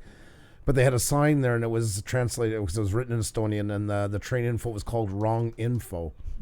And that's what it translates into from Latin. And I think it in Estonian. I thought that was the greatest thing ever. I've brought that picture everywhere with me to show people. It was RONG info. So it is late already where you are, so I'm not going to keep you too long. I just wanted to remind to everybody for the premiere that is coming up. You said a couple sentences already, but when it is exactly, and what are they looking for? So you just cut out on me then. Just say that one more time, sorry. The premiere that is coming up on your channel. Can you just tell everybody once again what it is about and when it is happening? Yeah, so Sunday, 11 a.m. UK time, so that'll be 6 a.m. your time, unfortunately, which is a little bit early in the morning. We are basically, it was our first day in Russia. Well, actually, it was our second day in Russia because we had so many problems at the border. It was unbelievable on the way in and on the way out. So once we got in, we managed to go over to it was an Air Force base, a Russian Air Force base, but half of it was derelict and not used, and half of it was in use. Wow. And the footage and the photos we'd seen previously, you could literally just walk straight on. But when we got there, half the Russian army was there waiting for us. So we went to see some abandoned helicopters, proper fight. I can't remember what they're called now. gone out of my head altogether, but big fighter helicopters, still with the gun barrels and missile launchers underneath them. Probably about 50 or 60 of them, just thrown on a piece of concrete. So we've gone to have a wander around looking at those, and we ended up being chased by Alsatians and half the Russian army. So that was quite interesting. Obviously, we got out alive. We are here to tell the tale, but it was fun. It was very interesting. Quite dramatic at times, but it was good. It was really good. And the picture you sent us of the railway gunner, the gunner on rails, that was awesome. I must tell you that next weekend's video. Andrew has a sweet spot for post-Soviet relics. That's my favorite. Including me here, but you're too young to be a relic. You're a travel souvenir. I was born in Soviet times, so. But yeah, no, he does. He does. You don't realize how big that gun is until you get up close to it. It is massive, absolutely massive. But that's next weekend's video, so you'll see that pretty soon. That is so unbelievable. Oh my God, I just can't. I am such a sucker for that kind of stuff. I love it. Then the week after is the thing that everybody seems to look forward to on our channel, which is our music video. So all the locations we've been, the whole time we've been there, we get a song that what we did one from Greatest Showman. We've gone for a Greatest Showman song this time, and it will be all the different locations, and it involves me in a basque at some point, so I will be wearing ladies' underwear at part of it, so you will definitely enjoy that. Hopefully Warner Brothers won't copyright it, because part of it's in that location, so fingers crossed. But it's not showing anything, so we're all right. You have a fantastic channel. You really do. You're it is it's nice to see great channels like yours getting on here, because there is a need for that, for good content, and you guys really do a good job onto it. Thanks, it's appreciated. And you the same. I think everybody that is in the chat, you see how many people come in your chat. They all love you. They all think you're brilliant. You've got great personalities. You bounce off each other every single time I see you.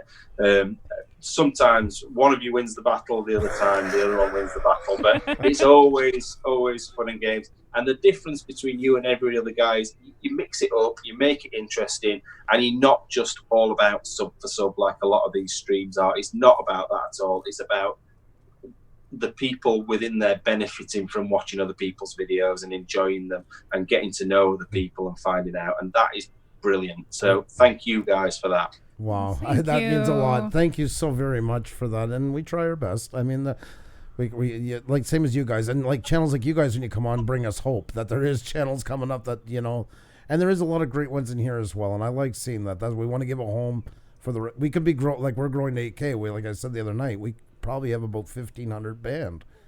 We could have grown more and been there by now and past, but at what cost? I want you guys the right channels. You want proper viewers. You want people that are going to enjoy your content, not just there as an empty sub. Nobody wants empty subs. No, that's pointless. One more person I need to say thank you to. So we've got a new head of marketing. She's just self-appointed. She doesn't get paid. She doesn't do anything like that. She's just come along and said, look, I'm into my numbers. I'm into my sort of facts and figures. Let me help you out.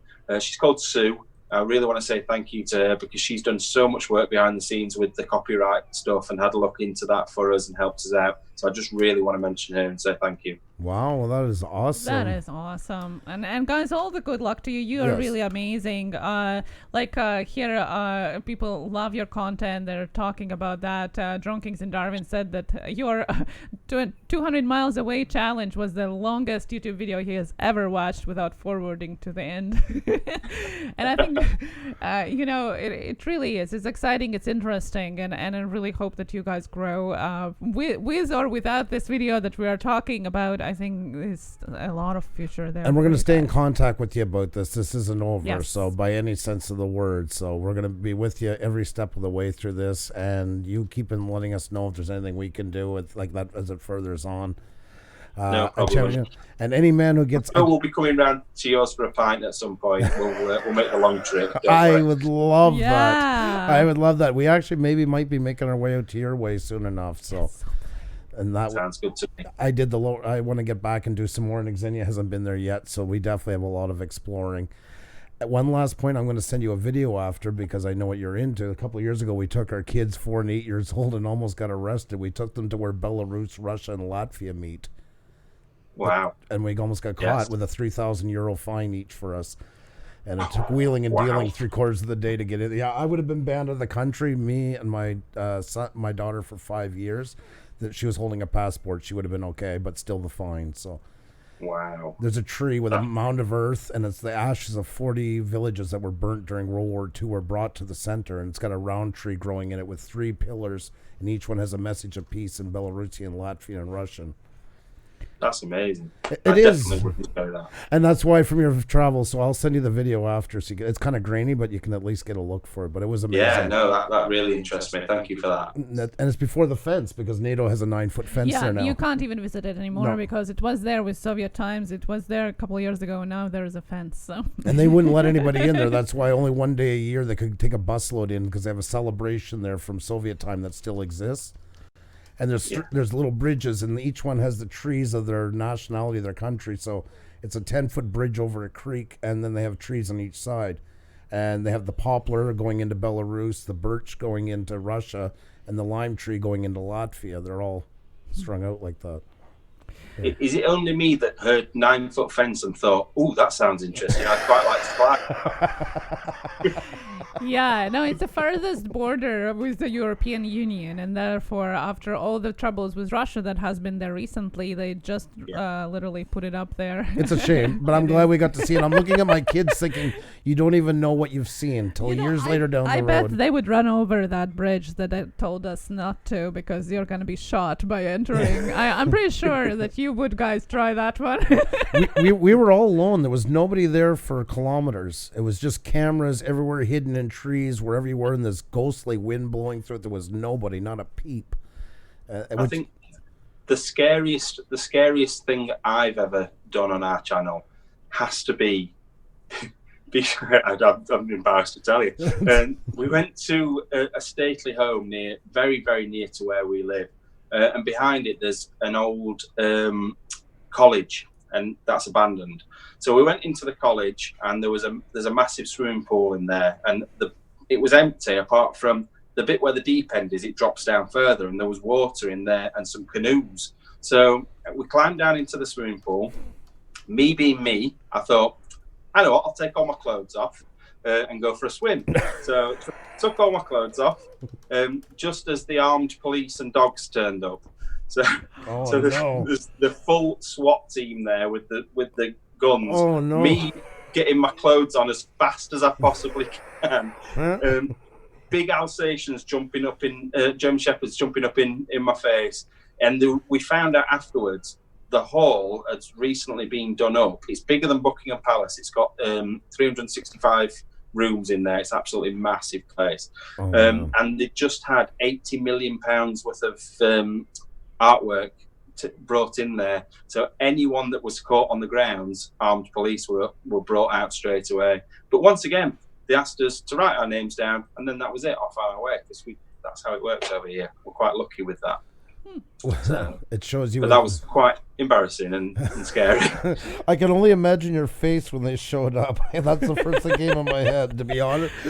As long as it's only my face that you're thinking about, that's fine.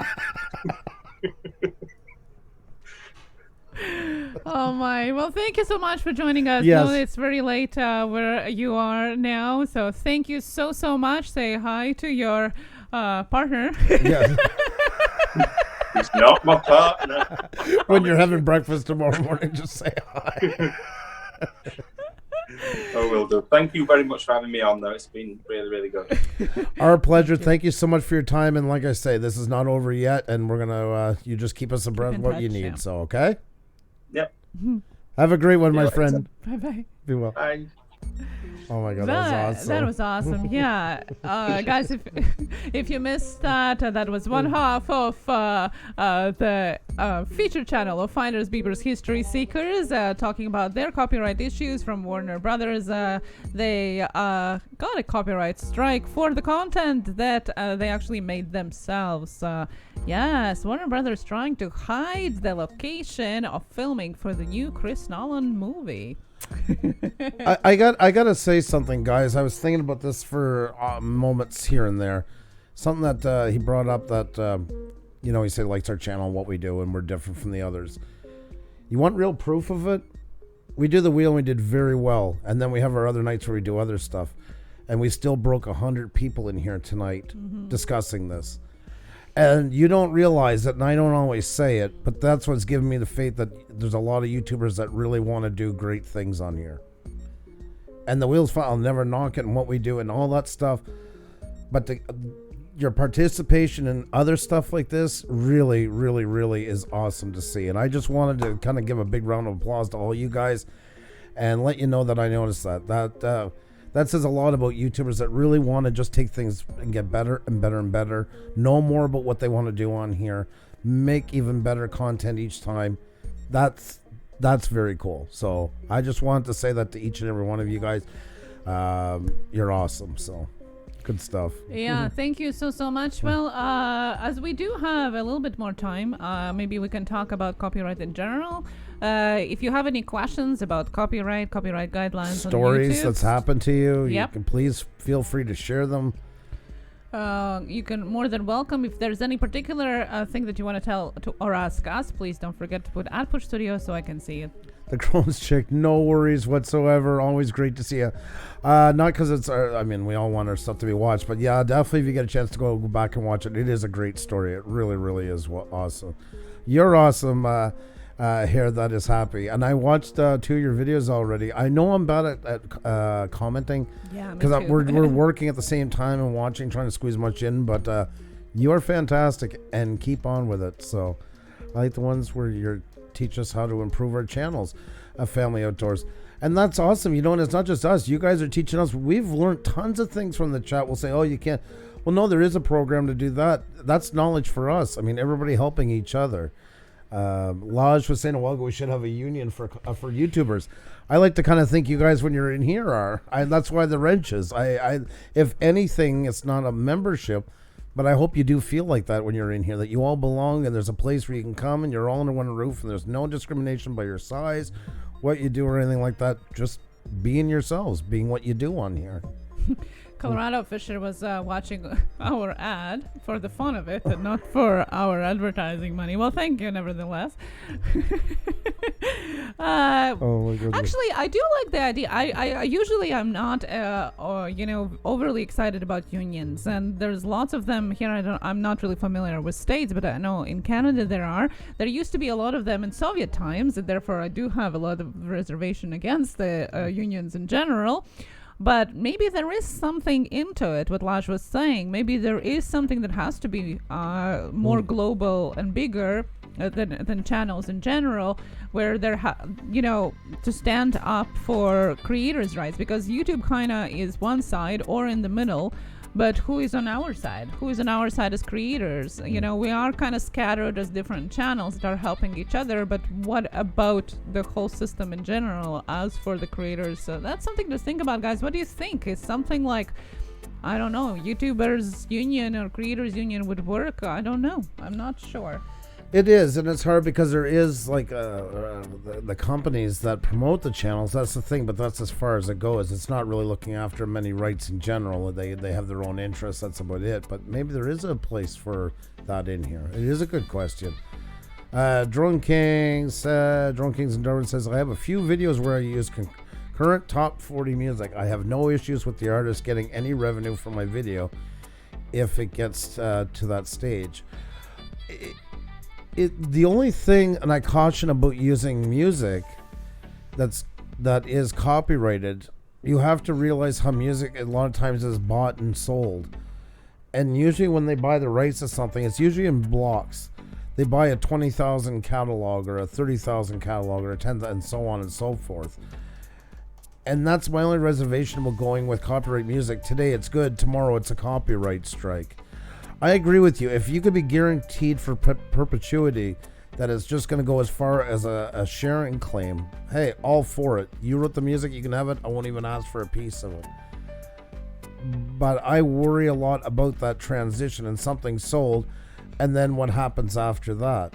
And you wake up one morning and it's like, what the hell? I just got 3 copyright strikes and I'm shut down. And it's because that music was bought and sold, and just happened all those 3 songs ended up in the hands of a proprietor who doesn't want it to be shared. You know, it's a gamble, and it is, and there's a lot at stake.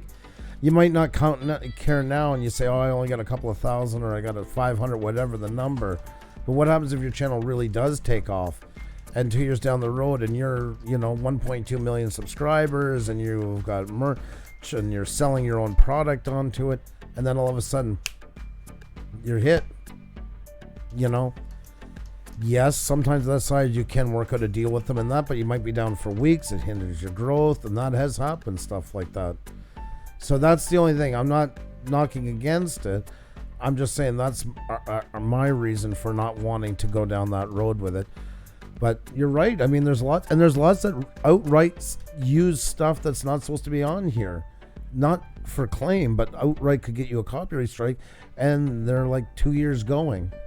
Yeah, well, say for example, Canoehound Adventures was saying that used were various 15-second clips of a song for 2 years and no strikes.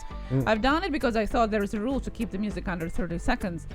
There is no such rule. None. There is no such rule. There's no 30 seconds. There's no if you use 1/8 of it. There's no if you use the intro without the vocals. There is absolutely, positively no shape of that law that exists. It is all relative. And relative is where the gray really, really hits. Farmal Fanatic being annoying. Boom for being annoying. Thank you, Farmal. And I just wanted to say loud what I was saying to Colorado Fisher as well. It is all Russian roulette, whatever you want to call it.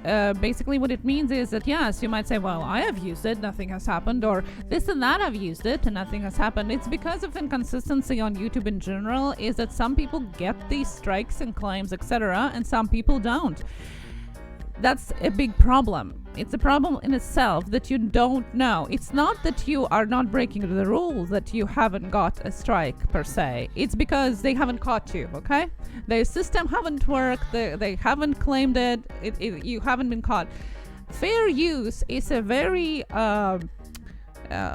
gray thing. It's a very gray terminology. And above all, YouTube is not the one that is going to be disputing the fair use, okay? So whatever is that you're using, that you might think that you're using under the fair use law, well, YouTube is not the one that is going to be determining is it fair use or not, is the claimant, okay? So that's why that we were talking about today, about the copyright, is whoever claims the claim of copyright or checks through and says, oh, okay, let them use those 4 seconds, let them use that, half of the song. It's up onto them, because fair use is very gray. The only way how to dispute it is within the court. So unless you have lawyers and money to do that, it is a tough risk to run. Yes, you might survive for decades without being hit, but you might also be hit tomorrow for all of the videos that you ever had and get your channel removed. That's also another thing that lots of people have a misconception about, and we kind of, thanks to the Creator Spotlight show on Saturday, are getting into lots of these misconceptions this week as well, is that people think, well, if I didn't get a strike or a copyright claim, when I release the video, I'm good, I'm safe. No, you can get copyright claim and strikes for videos that have been posted years ago. You are not safe just because you didn't get it right away, okay? And yes, there is a feature that you can post it unlisted first, and then if you didn't get it right away, then you most likely are safe. Most likely, but not. There have been people, and within the guidelines, they also say that you can get your strikes and claims for content that has been released previous and is in your library. So just to let you know, just so you know it and you understand the risks that you're taking when you keep this content or you keep making this content, understand what it is, and if you still choose to do it, that's fine. That's your choice. It's your channel. Just know what the rules are and know how it works. 80% of my music is from YouTube Creator Studio. From YouTube Creator Studio, you're good. Whatever you have from YouTube Creator Studio, you're fine. Farmal, thank you so much, my friend. He's on a trend. He's running, guys. Farmal. His videos are doing fantastic, by the way. He just put up another one. It's crazy. He's killing it. Very proud of you, my friend. Good tags, good timing, good content, and listening to your audience pays off. Very good, yeah. Laj is saying, good question. Right now we need to start the conversation talking about unions. We need everyone's input to shape some representation that will be heard. Yeah, my question was about the international registration about it.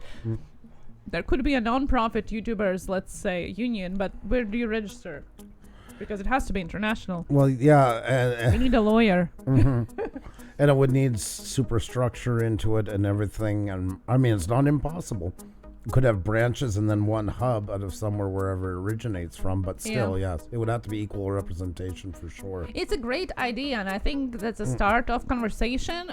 Maybe something that you guys can take to your viewers as well. Is it something people are interested in? Is it something that might theoretically help? Because yes, if there's somebody that can represent 250 channels that are of different sizes, and not getting profit for that, because then you'll say, well, you can have your company your channel represented by company. That's a bit different story. They get usually a cut of your monetization.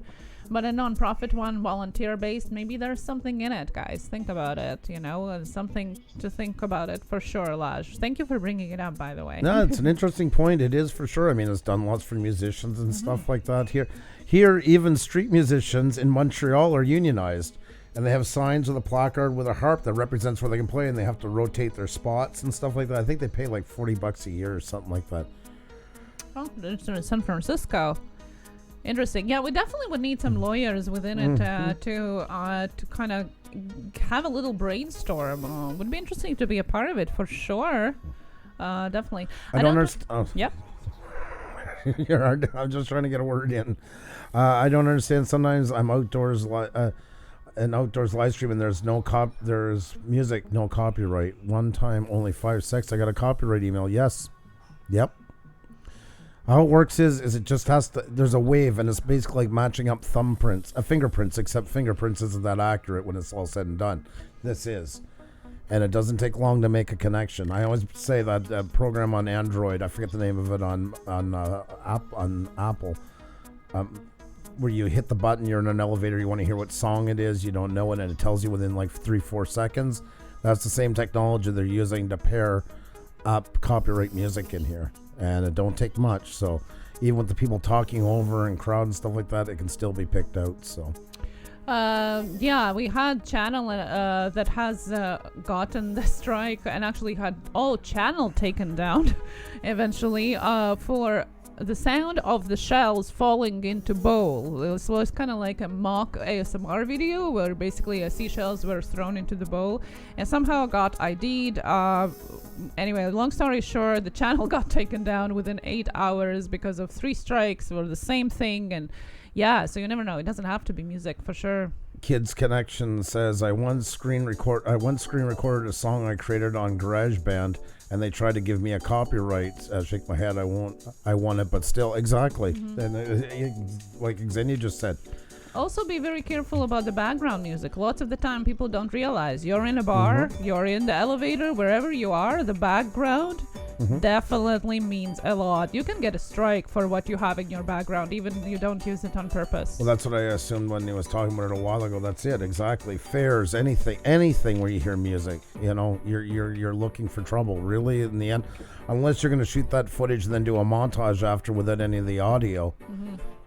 Be very careful. Always err on the side of caution. Thank you, by the way, Gary. It was Soundhound. I couldn't remember the name. Yeah. Err on the side of caution. Wherever it's gray, go to the edge of that and try to consider that your black and white. That's the answer. Don't go down rabbit holes. You can sit there and say, well, I was in the right, but I mean, can you win it? And look at our guest tonight is in, not that they're doing it that way, but what I'm saying is this shows you how far they can go with it. And even if you're in the right, it doesn't mean you're going to necessarily be excused from it or pay consequences for it. It's just the nature of the beast of being on here. The Crown Chick says, say 100% original. Even reach out to other musical channels that have original content and ask them if you can use their music. It doesn't all have to be popular music. Yes, but get it in writing somehow. Okay, don't just comment. Can I use your music and get a comment back? Yes, you can.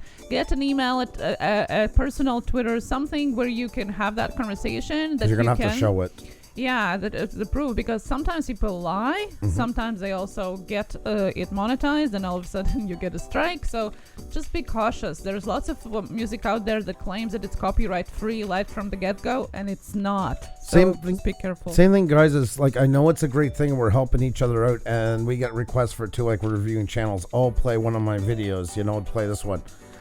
And we don't, as a policy, and they'll say, oh, even when we have guests on, like tonight, we didn't do tonight, we were showing screen pictures more. When we have a guest on, we'll show little bits and snippets from their videos while they're on. Because they're physically on, they can't deny that they didn't want to be seen. But other than that, we don't, for the simple reason is, who's your friend today is your enemy tomorrow. And it's not always that way, but it does happen. And I've seen it happen. I've seen channels get strikes for it. They were friends, 2 months later they got in a fight, and how do they get at them? They go back at them and hit their channel with a strike. So that's another reason not to. It's not that I'm going to say everybody's not going to be friends here. I don't want to make it sound cold and hate, but it's just not a good idea to put yourself in that mess. Because I know there are channels doing that to help out other channels. They're playing each other's videos and stuff like that. It is not a good practice. Instead, recommend the people, tell them about it, and send them over to go watch it there, and save yourself maybe a lot of headaches down the road. So it's yep. Yo, go ahead. No, I just wanted to jump into a different question. Go ahead. I just wanted to remind you guys that there is a difference of also on the guidelines on YouTube about how you get your strikes for community or for copyright strikes. There have been changes on community guidelines, and we have talked about that, where they reduced the length of the time you lose abilities to post or live stream and so on. Within the copyright is still the same, okay? So you still get your 90 days away from from live streaming, and then afterwards from posting video, which is kind of ridiculous. Yeah. But it's still the same, okay? So the only changes was for community guidelines. Copyright guideline strikes are still the 90 days ones, so don't forget about that. Don't freak out when you get it. So there is a huge difference between those two subjects on YouTube. Well said, the Crohn's chick.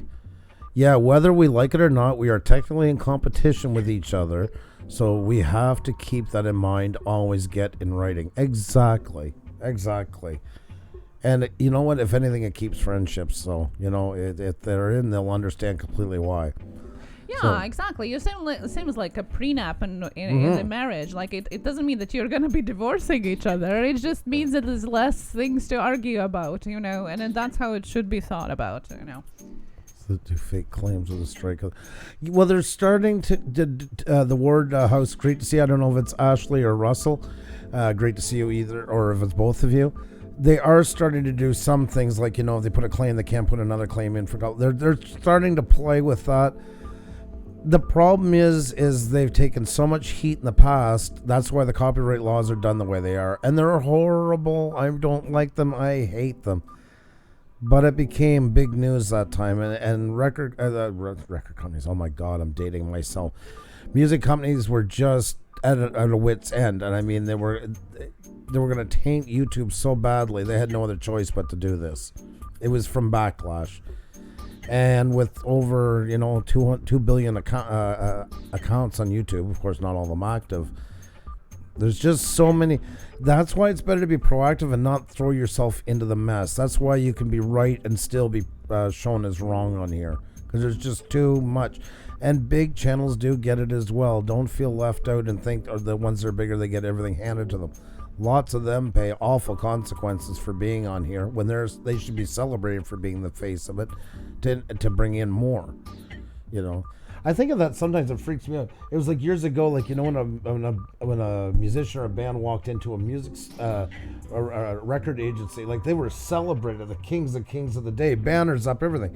YouTube does the opposite with their celebrities and almost like steps on them. It's mind-boggling when you think about it, how weird that it's gotten, this business. They really do crap on their poster children the most sometimes, and it's a bizarre thing. It really, really is. Well, we got to remember that YouTube is still a business. It's a non-for-profit internet company where we all can just do what we want. It is business for them. It's money. Yeah, but at that size, you'd think they would reach out sometimes a little bit more and actually make it, because they're like selling the business for them. They're not even celebrating their own pinnacles. Yeah. You know. Well, definitely. I think that YouTube has blown so out of proportion that even themselves don't really know how to manage it anymore. It's just bigger than life, basically. Now it's bigger than anything they have ever expected. It's not a company. It's part of everybody's life. You know, it's like internet itself. So how do you manage something like that? I agree. In a way, but I still think they could do more for their because the reason why I say that, if they did a little bit more for the bigger ones and made them feel like they belonged here, it would start the good vibes passing down, and it would start maybe making the process a little bit better. Because when you go on, you see a channel with 8.5 million basically saying how they feel so neglected by this thing that they've chose to represent. It's hard for the smaller ones to feel like they have a fighting chance. It's kind of a morale killer instead of a morale booster. And how do they repay them? Once a year they do YouTube Unwind and pretty much semi-kill their career for a couple of months for appearing on it. Sorry, YouTube. Yeah, no, that's true. And then lots of creators are also jumping off the platform. I'm in Twitch. There's also some smaller platforms that people are going. I wanted to throw that in the chat because you guys have talked about that while we had our guest on. Have you thought of going onto different platform altogether, or maybe you're trying one right now and are in the thoughts of that? What do you think? Like, have you thought of doing that? Maybe it's enough and YouTube is just too much work. Yep. Adjustment millions of creators. Let's hope they can find the compromise. Yeah. Mm-hmm. There is nothing like YouTube. Exactly. Yep. It's a whole own organism there. But enough neglect can lead to a new one, you know, and there is startups, and it's very hard to get into this. I mean, they have such a dominant market. It's like Google. They just have such a dominant reign over all of it. But enough neglect and something will pop up. Enough will start to get fed up. And once something starts building momentum, it can get out of control sometimes on them, and they didn't see it coming. So it's in their best interest to really start looking at it, and it has to start with the bigger ones, because if they don't listen to the bigger ones, they're not going to listen to us. Yeah, that's the whole issue. That's true. So we got to start somewhere. Like, you think of it, we complain sometimes, that YouTube screwed us over and we did this and that. Imagine when your whole livelihood is based onto it. You've quit your job, you're doing it full time, you're traveling. All these things that are based around something that you have no contract with, that can close at any time, does not tend to reach out to you very well, even when you're having issues. It's got to be a very unsettling feeling. It really has. I'm not saying you have to cry a river for them, but they all started right where we are. And I don't know. They have family, everything else riding onto it. It'd be like going to your job and the doors could close at any moment, any time, with no warning. You don't know if you'll get a pay that week or not. It can be held for you all of a sudden without any notice. Yeah. There's a lot of things that go into that must be very unsettling. It's rough not being in control. Definitely, Carolina Tony. Exactly. Because it is. It's kind of like you've kind of got a parasite host thing going on with YouTube, all of us. It really is. Some more than others. I mean, as you go up the scale. But really, that's what it is, because there's nothing else binds. You're never going to be fully a legitimate business that can have control over your own destiny, because you're always going to be so reliant on this platform to make sure it happens, that it's up here, that it's functioning properly. I think we got to remember it's a business, and if you want to build an online business, it's pretty great. If you're mostly just having fun on the platforms to do that, I hope. Yes, and I agree with you on that. The thing is, like, if you open up a brick and mortar business, or even your website, like say your domain goes down, you can switch it over or something like that. You have an agreement with them. I paid so many months, I get to do this. I know what my realms are. But YouTube, you agree to a set of terms and of agreement that only are there really solely pretty much to benefit them, with them offering nothing in return in the part of safety. That's the only thing with it sometimes. It definitely is, and I feel the exact same way as you. That's just the biggest iffy part of all of it. There is nothing in those terms of service that really... They basically grant you what can go on. What can go on if they choose to keep the service going, and that's about it. It could totally be better. I do see where you're saying. Exactly, and that's not a bad thing. I mean, that's part of the Wild West. And I mean, if YouTube's ever was to start to really go down, there's going to be other platforms coming back. this idea of doing videos, live streams, all that is here to stay. And yes, Twitch already and D-Line, and there'll be even more that come up. Maybe there might never be one quite as big as YouTube again. Maybe it will come, then you'll have to use go back to using almost sort of like Google Face to be able to find them, because they're all spread out on different platforms. But it's never going to go away, this format. It might morph and change shape, but some ways that might even be better, because they'll pay more to have stars like they do on Netflix and that right now, bringing people in that are famous movie actors, directors, or from television, to make them better than their counterparts. So who knows? Just living. Paula, how are you? Great to see you. Great to see you.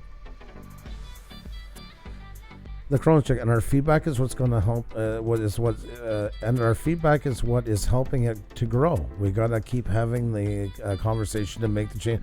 Exactly. That's why we do stuff like this. I mean, we're not the be-all, end-all, and YouTube probably doesn't even have a clue that we even exist. I mean, doesn't. Let's call it for what it is. But it's got to start somewhere, and maybe from here we'll lead on, and people will join even bigger and bigger conversations where it does get heard more. But it all starts somewhere. Very dangerous depending on only one source of income. Example. Yes, and that's right. And I get that. That is true.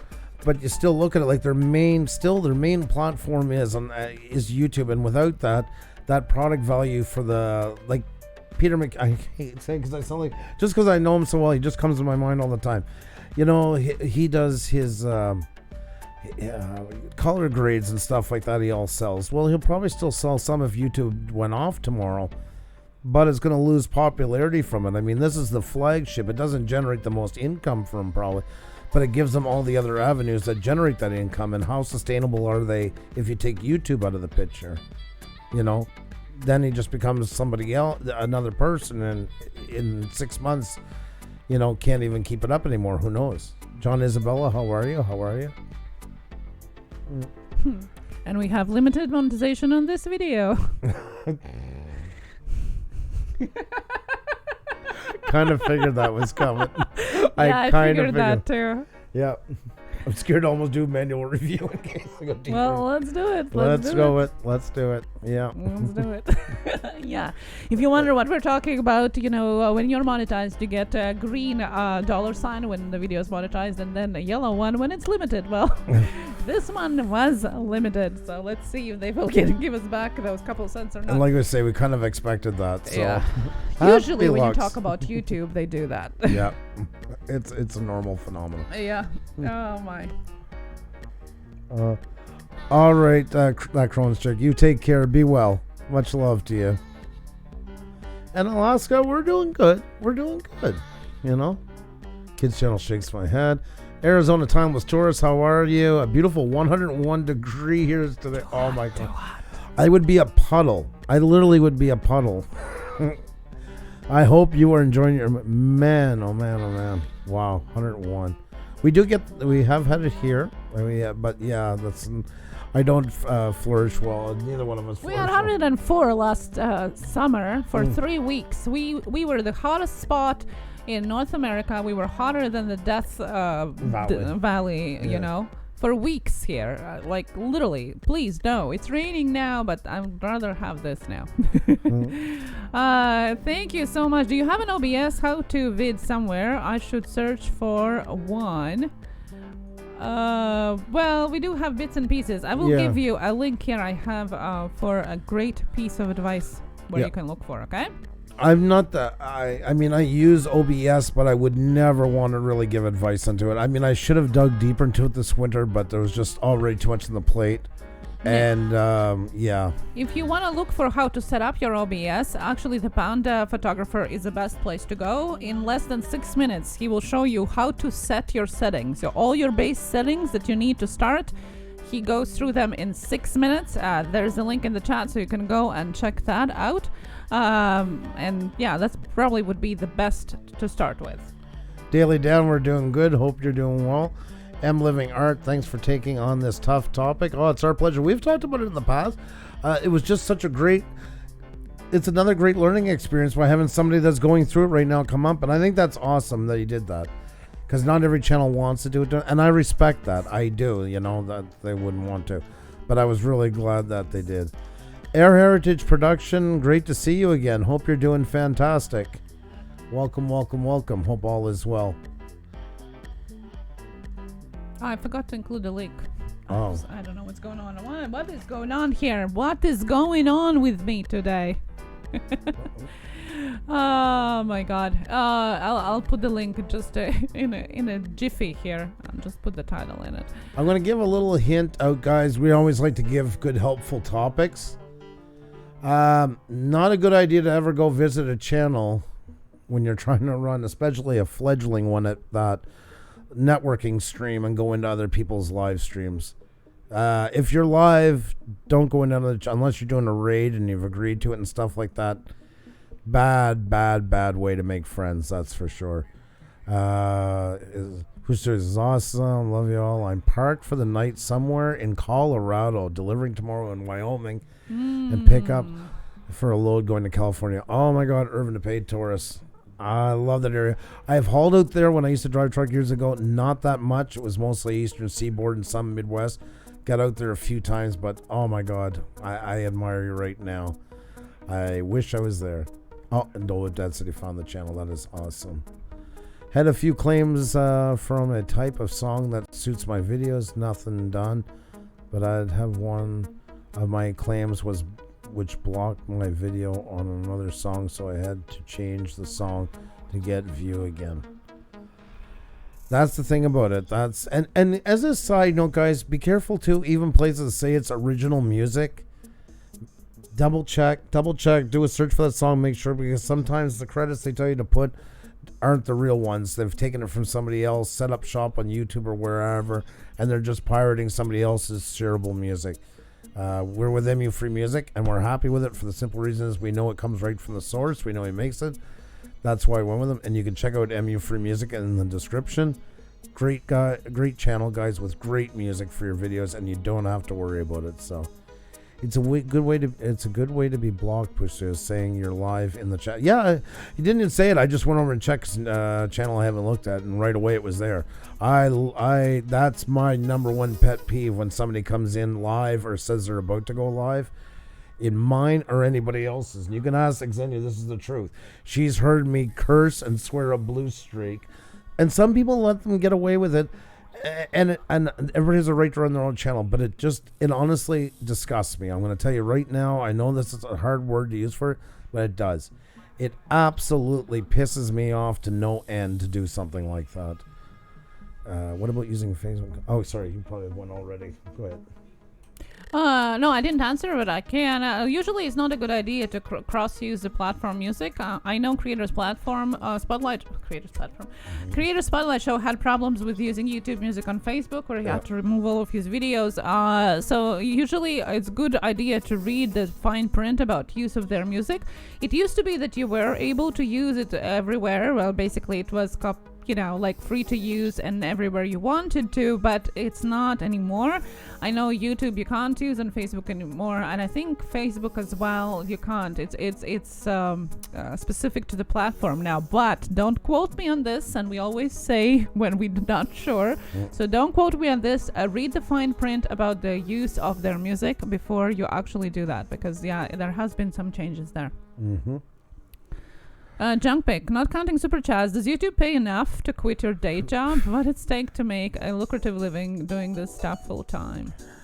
And not many get it. And the study that we just seen recently, again, that came up with what people are making on here, over 1 million subscribers, is not encouraging. Let's just say it was not. Basically, 90% of the income garnered by YouTubers is the top 3% of the 1 million and over, and the average salary for a YouTuber over 1 million that brings in is $17,000 a year. So yeah, I know that's the truth of it. Basically, for 1,000 views of the video, you can get anything between $1 to $9.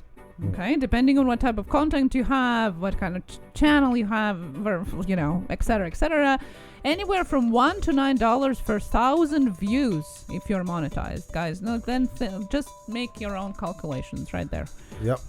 I mean, if everything is going good, the average YouTuber can make like $10,000 US for 10 million views. Yeah, and we're talking purely from YouTube, obviously. Most of the YouTubers that are doing it full-time is not doing it just from YouTube advertising. Yes, exactly. They have affiliations, they have merchandise, they have their side business connected to YouTube, they sell their services connected to YouTube, and things like that. There's whole, like, how is it called? Under one roof. Umbrella, umbrella. There's a whole bunch of different income sources that they're using to earn their living. But that's why, guys, with that said, a channel with 25,000 subscribers could do quite well on here, depending what they do.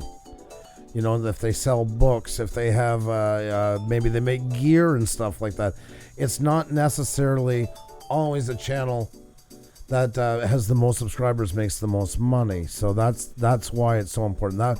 That's why we wanted to do that part first, was just cover the YouTube side of it itself. And I want to look for something here. I want to bring something up that I want to share with you guys. This is interesting. This is going to shock you guys, actually. But I'm going to show you something that really proves a point here. And it's going to seem a bit harsh. I don't mean it to be. And this is not to pick on any channel. This is just a textbook case of not everything always works out on YouTube the way you think it does. I came across this video about 2 weeks ago. Oh, sorry. I'm not used to having my stuff.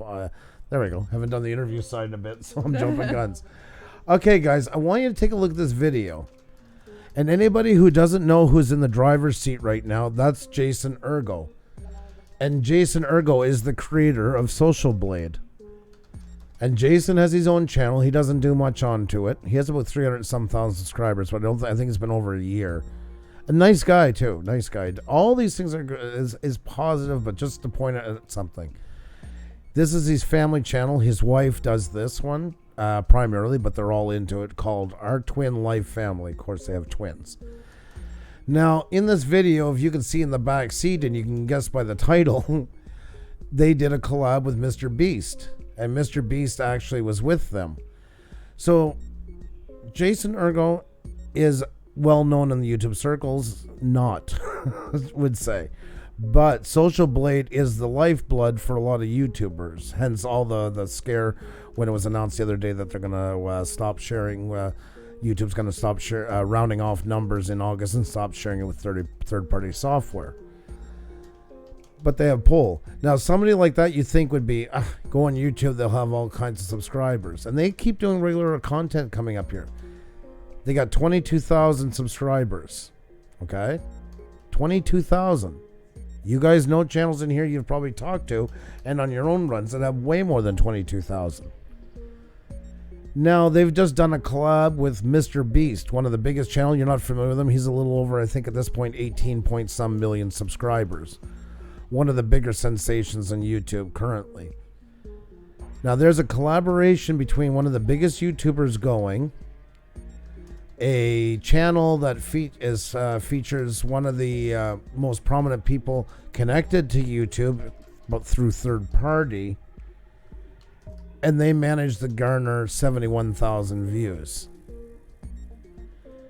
Now, this really says something, that nothing is guaranteed in life, and that even you could have the greatest collab in the world and stuff like that, nothing is going to necessarily mean it's going to change your life. It doesn't mean your channel is going to explode. So I don't know. I just seen that. I know it's not connected to what we're talking about right now, but that just came in my mind. I meant to bring it up. So you see, there's 71,000. There it is, hanging out with Mr. Beast. And right after that, they did another video, same week it looks like, 1.7K. Before that, they had 1.5, 1.8, 1.7. They're following a trend, basically. So that just shows you that there is luck involved with it. It is the type of content. And for me, they got a nice channel here. And it's a great family channel, don't get me wrong. But Mr. Beast is not the right propellant for them to do it. Neither is their father, being so like the creator of Social Blade. Now, if they were shouted out possibly by a big family channel, that could change all this maybe in a heartbeat. I mean, nobody knows. It's a gamble. I can't stress it enough. But I just thought that was really telling of what it's like to be on YouTube. Even when you have all these things together, nothing is ever guaranteed. So I just, I found that was really interesting. I remember telling Xavier the next day because I found it 3 o'clock in the morning or something like that. Yeah, it's really interesting, and it definitely is. I mean, even such channels as Creator Insider, for example, that is YouTube unofficial channel. It's not like they have millions of subscribers now. They do everything by the books. Obviously, they know what they're doing. They are the ones that are literally having their hands on the algorithm. But so it's not directly connected to everything that you know. Point. Yeah. And even their side channels, even less. Like, what's her name? She's around 15,000 or something like that. Like, oh yeah, Barbara. Yeah. I was kind of impressed from it. I walked in there and I'm like, man, we have 3 times the people in our live streams that she does. I thought that was pretty amazing. Yeah, exactly. And I think, part of for that is that they're not promoting it as much, maybe, and YouTube is promoting their official channel more than they do Creator Insider, unfortunately. But it just shows you, even spin-off, all those things never guarantee anything. That's why I want to show you that. I just thought that was a really interesting example of how things don't always come to be. So, just curious, does YouTube take a percentage of the super chat? Oh yeah, 30%. 30%. Yes, most definitely. They pretty much take. I'm almost scared to say anything else about them because they already got limited monetization. We might get the big whip tonight. Yeah. In Canada, you have to pay tax on top of that. Yeah. Plus, if you're using Apple products, Apple takes away part of what you are paying, so you're giving even less than that. So yes, but it is free platform, so we got to remember that it is free platform. And I officially do not agree with the 30%. That is a huge. I'm the last one to complain about commercials and all stuff. I know YouTube's got to pay for server farm. I'm with it on all that stuff. I am.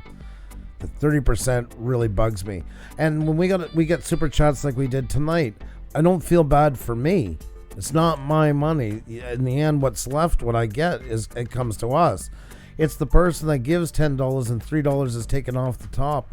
That's who I feel bad for. Exactly. And yes, you can use PayPal. We do have our PayPal link that we don't advertise, but it's still there. Yes. And Streamlabs donation link you can do as well. But one thing is, though, when you do have monetization, and for example, our content is only live streams, right? So obviously we get more, let's say videos get a lot more advertising income because they're in a full rotation. Ours get some of it, but not as much as videos would originally do. Well, when you have your YouTube analytics, it shows you in parts of how much money do you get from YouTube ads and how much money do you get from super chats. If they do that, that means that it is important for them. If we would completely, let's say, jump to PayPal, which we could, I can't confirm it, but monetization is important for YouTube to push the videos, although it says it's not, but it still is. Honestly, if they took 10%, I could live with that, because you know what? 10% is what they charge on ticket sales. Which I agree. It's the amount. Certain things, like Zoom that we pay for. I believe it's important to have it for what we do and blah, blah. Yes, you can use a free, but you got to rotate. And when you have guests, you can't be doing that stuff. I hate the price of it because it comes out to $20 Canadian, 15 US. I find it's too much. It's too much for what you give, and it's gone into another package. You can have up to 100 people. Why is there not a $7 version of it where you can have up to 5, 8? Already that's too much. I'm not the biggest person for panels, so I don't think I'm a big ambassador for that stuff. Yeah, it is too much. It is. It is. Yeah. That's $220 a year for something. It's works good. I'm not knocking it, but it's just a lot of money. You can get creator packages from Adobe where you get Photoshop and Illustrator and Light. What do you call it? Lightroom. For about that, it is a lot of money. And it is not robbing creators, but the ones who do give the money, and that's the part that is the most. It is crazy. So, but again, it's free platform, so use our PayPal link. We have PayPal. It's in our about section. Yeah, we don't push it much, but yeah, it's there. Wondering if you guys saw Veritasium channel video. Yes, on the future of YouTube. The title mentions Veri videos, but it goes much deeper. Yes, I did. I think Andrew did as well, and I think the biggest point of that is that algorithm becomes a content. That's the part that I was the most that he actually did mention that, because it's so true. People are so jumping onto the viral, what people are looking for, that at the end is not that algorithm is going after the content, but content is going after algorithm. At the end, everybody's making the same thing. And I think there's a lot of that. And I love the video. Lots of truth there, and rightfully so. Have a great night, the Sage family. Thank you so much for coming. Like when we had the traveling Claude on, and he said about, he realized over time, like it's the Philippines, right? Where you making videos in the Philippines do really well. That's why a lot of travel vloggers and stuff like to go there to shoot videos, because they get big numbers. But there's a trade-off for it. He found out it's because a lot of Filipino people like to watch videos of foreigners visiting their country. But it's not really much of a benefit in the end. A lot of non-subscription. And countries go by advertising dollar. And that's something that is important to always remember. So sometimes, yes, you can get numbers from all places. Brazil is a great example. I'll take them up as an example. There is YouTubers there that have 15 to 18 million subscribers and are barely getting literally pennies for AdSense, because the advertising dollar is very low there. They have extreme numbers and dedicated fans in all ways like that. But the dollar, so when the advertising dollar is lower in that country, YouTube tends to push it less, because, so if you got fans from Brazil, say, that's great, but they might not reward you as much in the watch. So you want to keep a very rounded one. And this is not biasness. It's just the way it is. This is YouTube's thing. The top dollars are going to be Canada, United States. And then it goes into England, Australia, and so on and so forth. And it just starts branching from there. So why I'm saying that is sometimes people think they can boost up their numbers quickly by going into certain sites where it's fast to get numbers. But it can actually be, that's one of the many detrimental parts can come to your channel later on if it becomes too dominated. So just something to say, and that's nothing to do with that's just, we're just talking numbers right here and the value of the advertising dollar, which is not even YouTube's fault. It's set by what advertising is worth in each country. That's what it goes by. It's what the advertiser is willing to pay. And I don't think a lot of people understand the process. Mostly what they do is a lot of them are auction ads, and they'll say, okay, somebody clicks in there, I'm willing to pay this much to have my ad first. And Xenia puts her amount, and M Living Art puts her amount, and Jason NG puts his amount. And then in a millisecond goes between all of them, takes the highest bidder, and throws their ad on. So that's why there's a higher dollar in there, because they get more return on investment. They're willing to spend more onto it. That's the short explanation of all of it. Also, jumping off the subject, I just wanted to, because I wanted to comment on Twitter, but it was too long and I just gave up. Construction Cronies, he retweeted the video of creators' protest of why to remove the dislikes, okay? And there was a comment, and I'm not going to mention who, basically saying, how is it impacting you personally? You get engagement anyway. Okay, and I just wanted to address it because you're here, and it was too long to answer it on Twitter. And for everybody who has this misconception. So, when you do get likes and dislikes, yes, it is engagement. It is good that you have engagement. It is good up until the point where you have more dislikes than likes. Mm-hmm.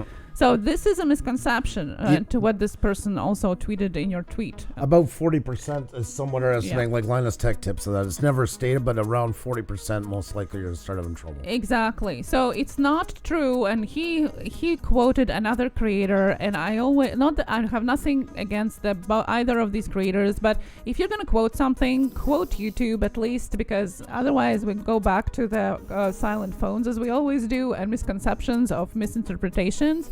So in short, it is good that you have engagement, but if you do have more dislikes than likes, and it starts to get into the bigger proportion that does harm your channel, because although YouTube likes drama, it doesn't like when viewers don't like what you have created. That's right. Okay? If it says to AI that, okay, we don't like this, we don't want to watch this, it's going to be start moving away from your content. So I just wanted to answer your tweet, because it was just too long to answer in a tweet. And since you're here, Construction Cronies, hope you heard it. Okay. Shane Redo, thank you so much. Can I add something to that, please? Yes. Also, too, I wanted to bring this up. The problem, too, is when the dislike button, another problem is it's because it's so easily to be botted. That is the other huge problem. It's very easy. It's probably one of the easiest ways to go after a channel you don't like, because it's very easy for somebody to do it, and it's become more of a malicious tool than it's ever had as a benefit. That's the main thing. It's so easy to target and hurt a channel's analytics by, like Xenia said, like bringing it over the 40-50% mark and stuff like that, just because you have a beef with them. That's in the end why. It is almost more of a sabotageable part of YouTube that YouTube now needs to deal with, because that has become a real problem, and it's well known in YouTube. And that's why they had two choices. They were looking at it. What the last we had heard was either getting rid of it completely, or maybe doing it where you click it, but you have to do like a 3-point click of why before it will accept it. Because at least that would get rid of bot action. Kind of like when you have to click I'm not a robot to see the email in your about section. So that's a big part of it. And we went through it. We know all about it. Believe me, we've seen it in action. Yeah, and YouTube has already jumped on that since then. They have mentioned since then that they are putting under the review their dislike policies. So it is in the process already. So if it wouldn't be in the process, if it wouldn't matter at all. And believe me, we're talking from experience, so we know all about it. So yes, Jedi Balloon Master. Well, exactly. That's our experience was as well. We did remove the visibility of likes and dislikes. Sometimes ignoring and taking away the platform makes a difference too. For a couple of days, I'm just going to give you a couple. This went on for a little bit. On a video, I'll tell you the likes and then the dislikes. 293 likes, 176 dislikes. 257 likes, 112 dislikes. 183 likes, 117. 271 likes, 135 dislikes. 207 likes, 103 dislikes. 261 likes, 117 dislikes. 317, 108 dislikes, which is funny because that was the night when I was telling everybody that I was going to hide the dislikes on that night. And then after that, the next day it went down to 8. So that's what happens. That's why the dislike button is such a problem. We don't have anything against the dislikes, and as that creator was saying, like, do you have a problem of criticism? No. That's what the comment section's for. Yeah. That's where it's for. That's criticism. Clicking a button is not criticism. We get dislikes all the time. Yeah. But it has nothing to do with it. It has to do with malicious use of it. So I don't know if you want to message him or not. It depends on how close you are to him. I don't want you to get into the drama with somebody because of that. The main thing that you guys know how it works, and that's what it is about. Oh, and this is the honest truth, Living Art. I mean, that part was just malicious. There was no doubt about it. But for the most part, we're not. I always said the greatest day of your life on YouTube is the day you realize you're not for everybody. We have a demographic that we fit into, and if we start being loved by the majority, 70% of 13 to 17-year-olds love us, we're in desperate trouble because we're not reaching our audience. And people have a reason. They're very valid in saying, I can't stand the sound of his voice. She never shuts up. I don't want to watch it anymore. The two of them are idiots. They can say all that. That is a fair... You cannot be on here and think that everybody is, and I know you're doing it because you're so sweet, and I appreciate it. I'm not being, but I mean, we're good with that. I can handle that. I am not let down by somebody not liking us. My hope is if they really don't like something we did, the way we do our show, let us know what they didn't like. And if they choose, they think we're going to get better at it or they can stomach it, stay. If they're not, write it and move on and find what you enjoy on here. That's why there's so much options on here. You don't spend your time being miserable with me. Do it for yourself, and find where you feel you fit in best with your people. We can be really boring to somebody. We could be over too much. We can be over the top too much for somebody. We just know where we need to fit in here and what kind of people we hope to attract by doing so. And then the rest is just by pushing and hoping enough people that like what we do find what we do. But there is people come in here and it's like, yeah, I'm out of this. And that's what if I don't like the way somebody's doing it, I've never left really a comment about it. I don't see the point. There's a big X button. There's a big back button. There's all kinds of ways to deal with it.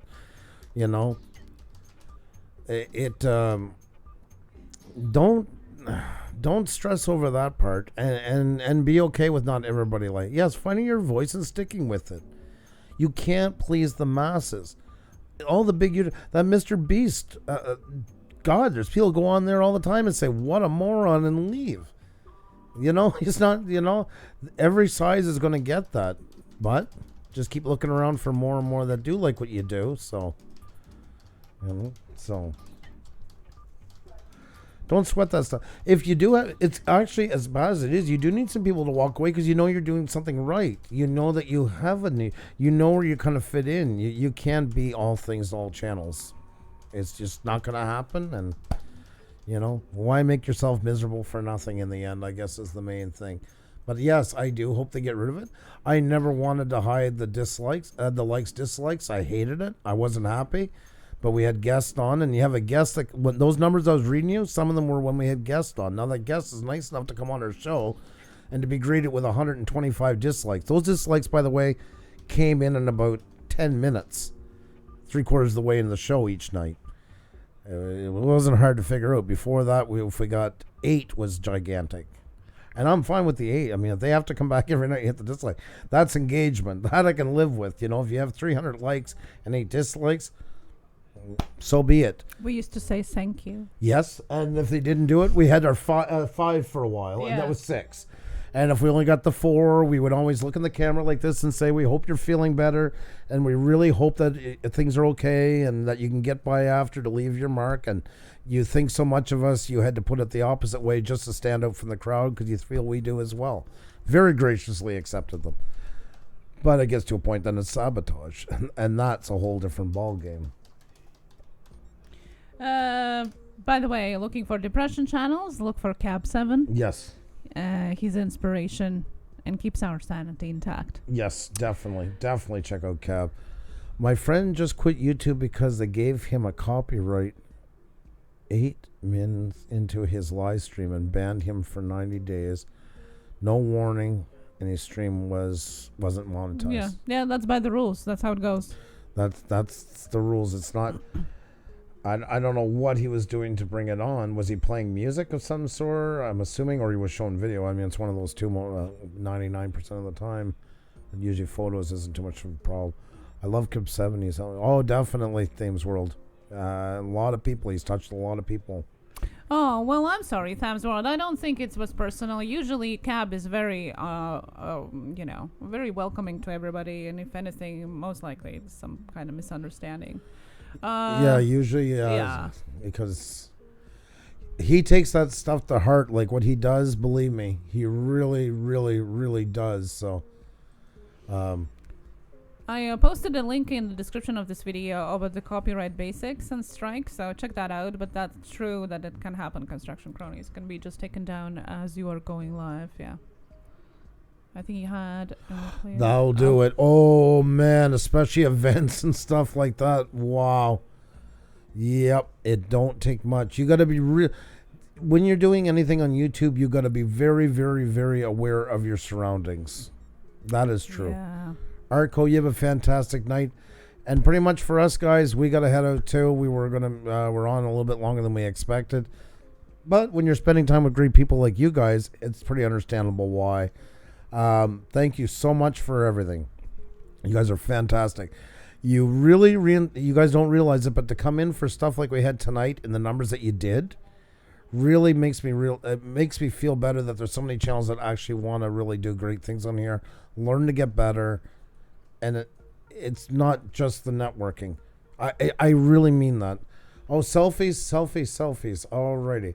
And while Andrew's getting the selfies, I just want to remind you to leave a like if you haven't, to leave a comment after the upload. Maybe if you have had experience with copyright, or what do you think about copyright issues on YouTube, leave that in a comment. It does help us for engagement if you guys leave comments on our live stream, since it is a live stream and not a video. We do appreciate those who do come back and leave a comment. Thank you so much. And if you're subscribed, just to make sure that you still are. And Terra Firma uploaded my new channel trailer a few minutes ago. Good to be in the stream as always. Excellent stuff, my friend. That is awesome. You're doing great. You're doing great. Keep it up. We were proud of you. You're doing fantastic. And we got 2 from Pete here. I'm going to give this one a heart, and I'm going to jump right up to this one. You better watch out. Matt's Rongen.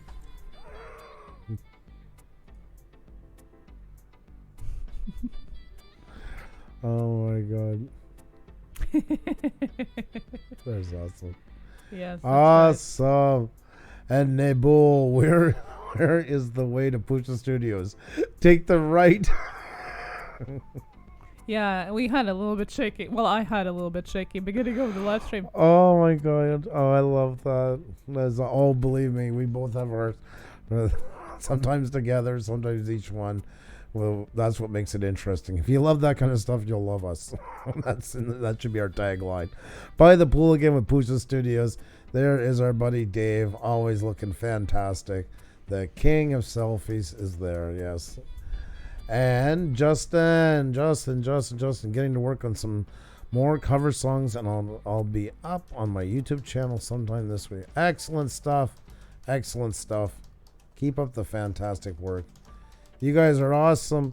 Thank you so much for being here. Let me come back to see us again. There we go.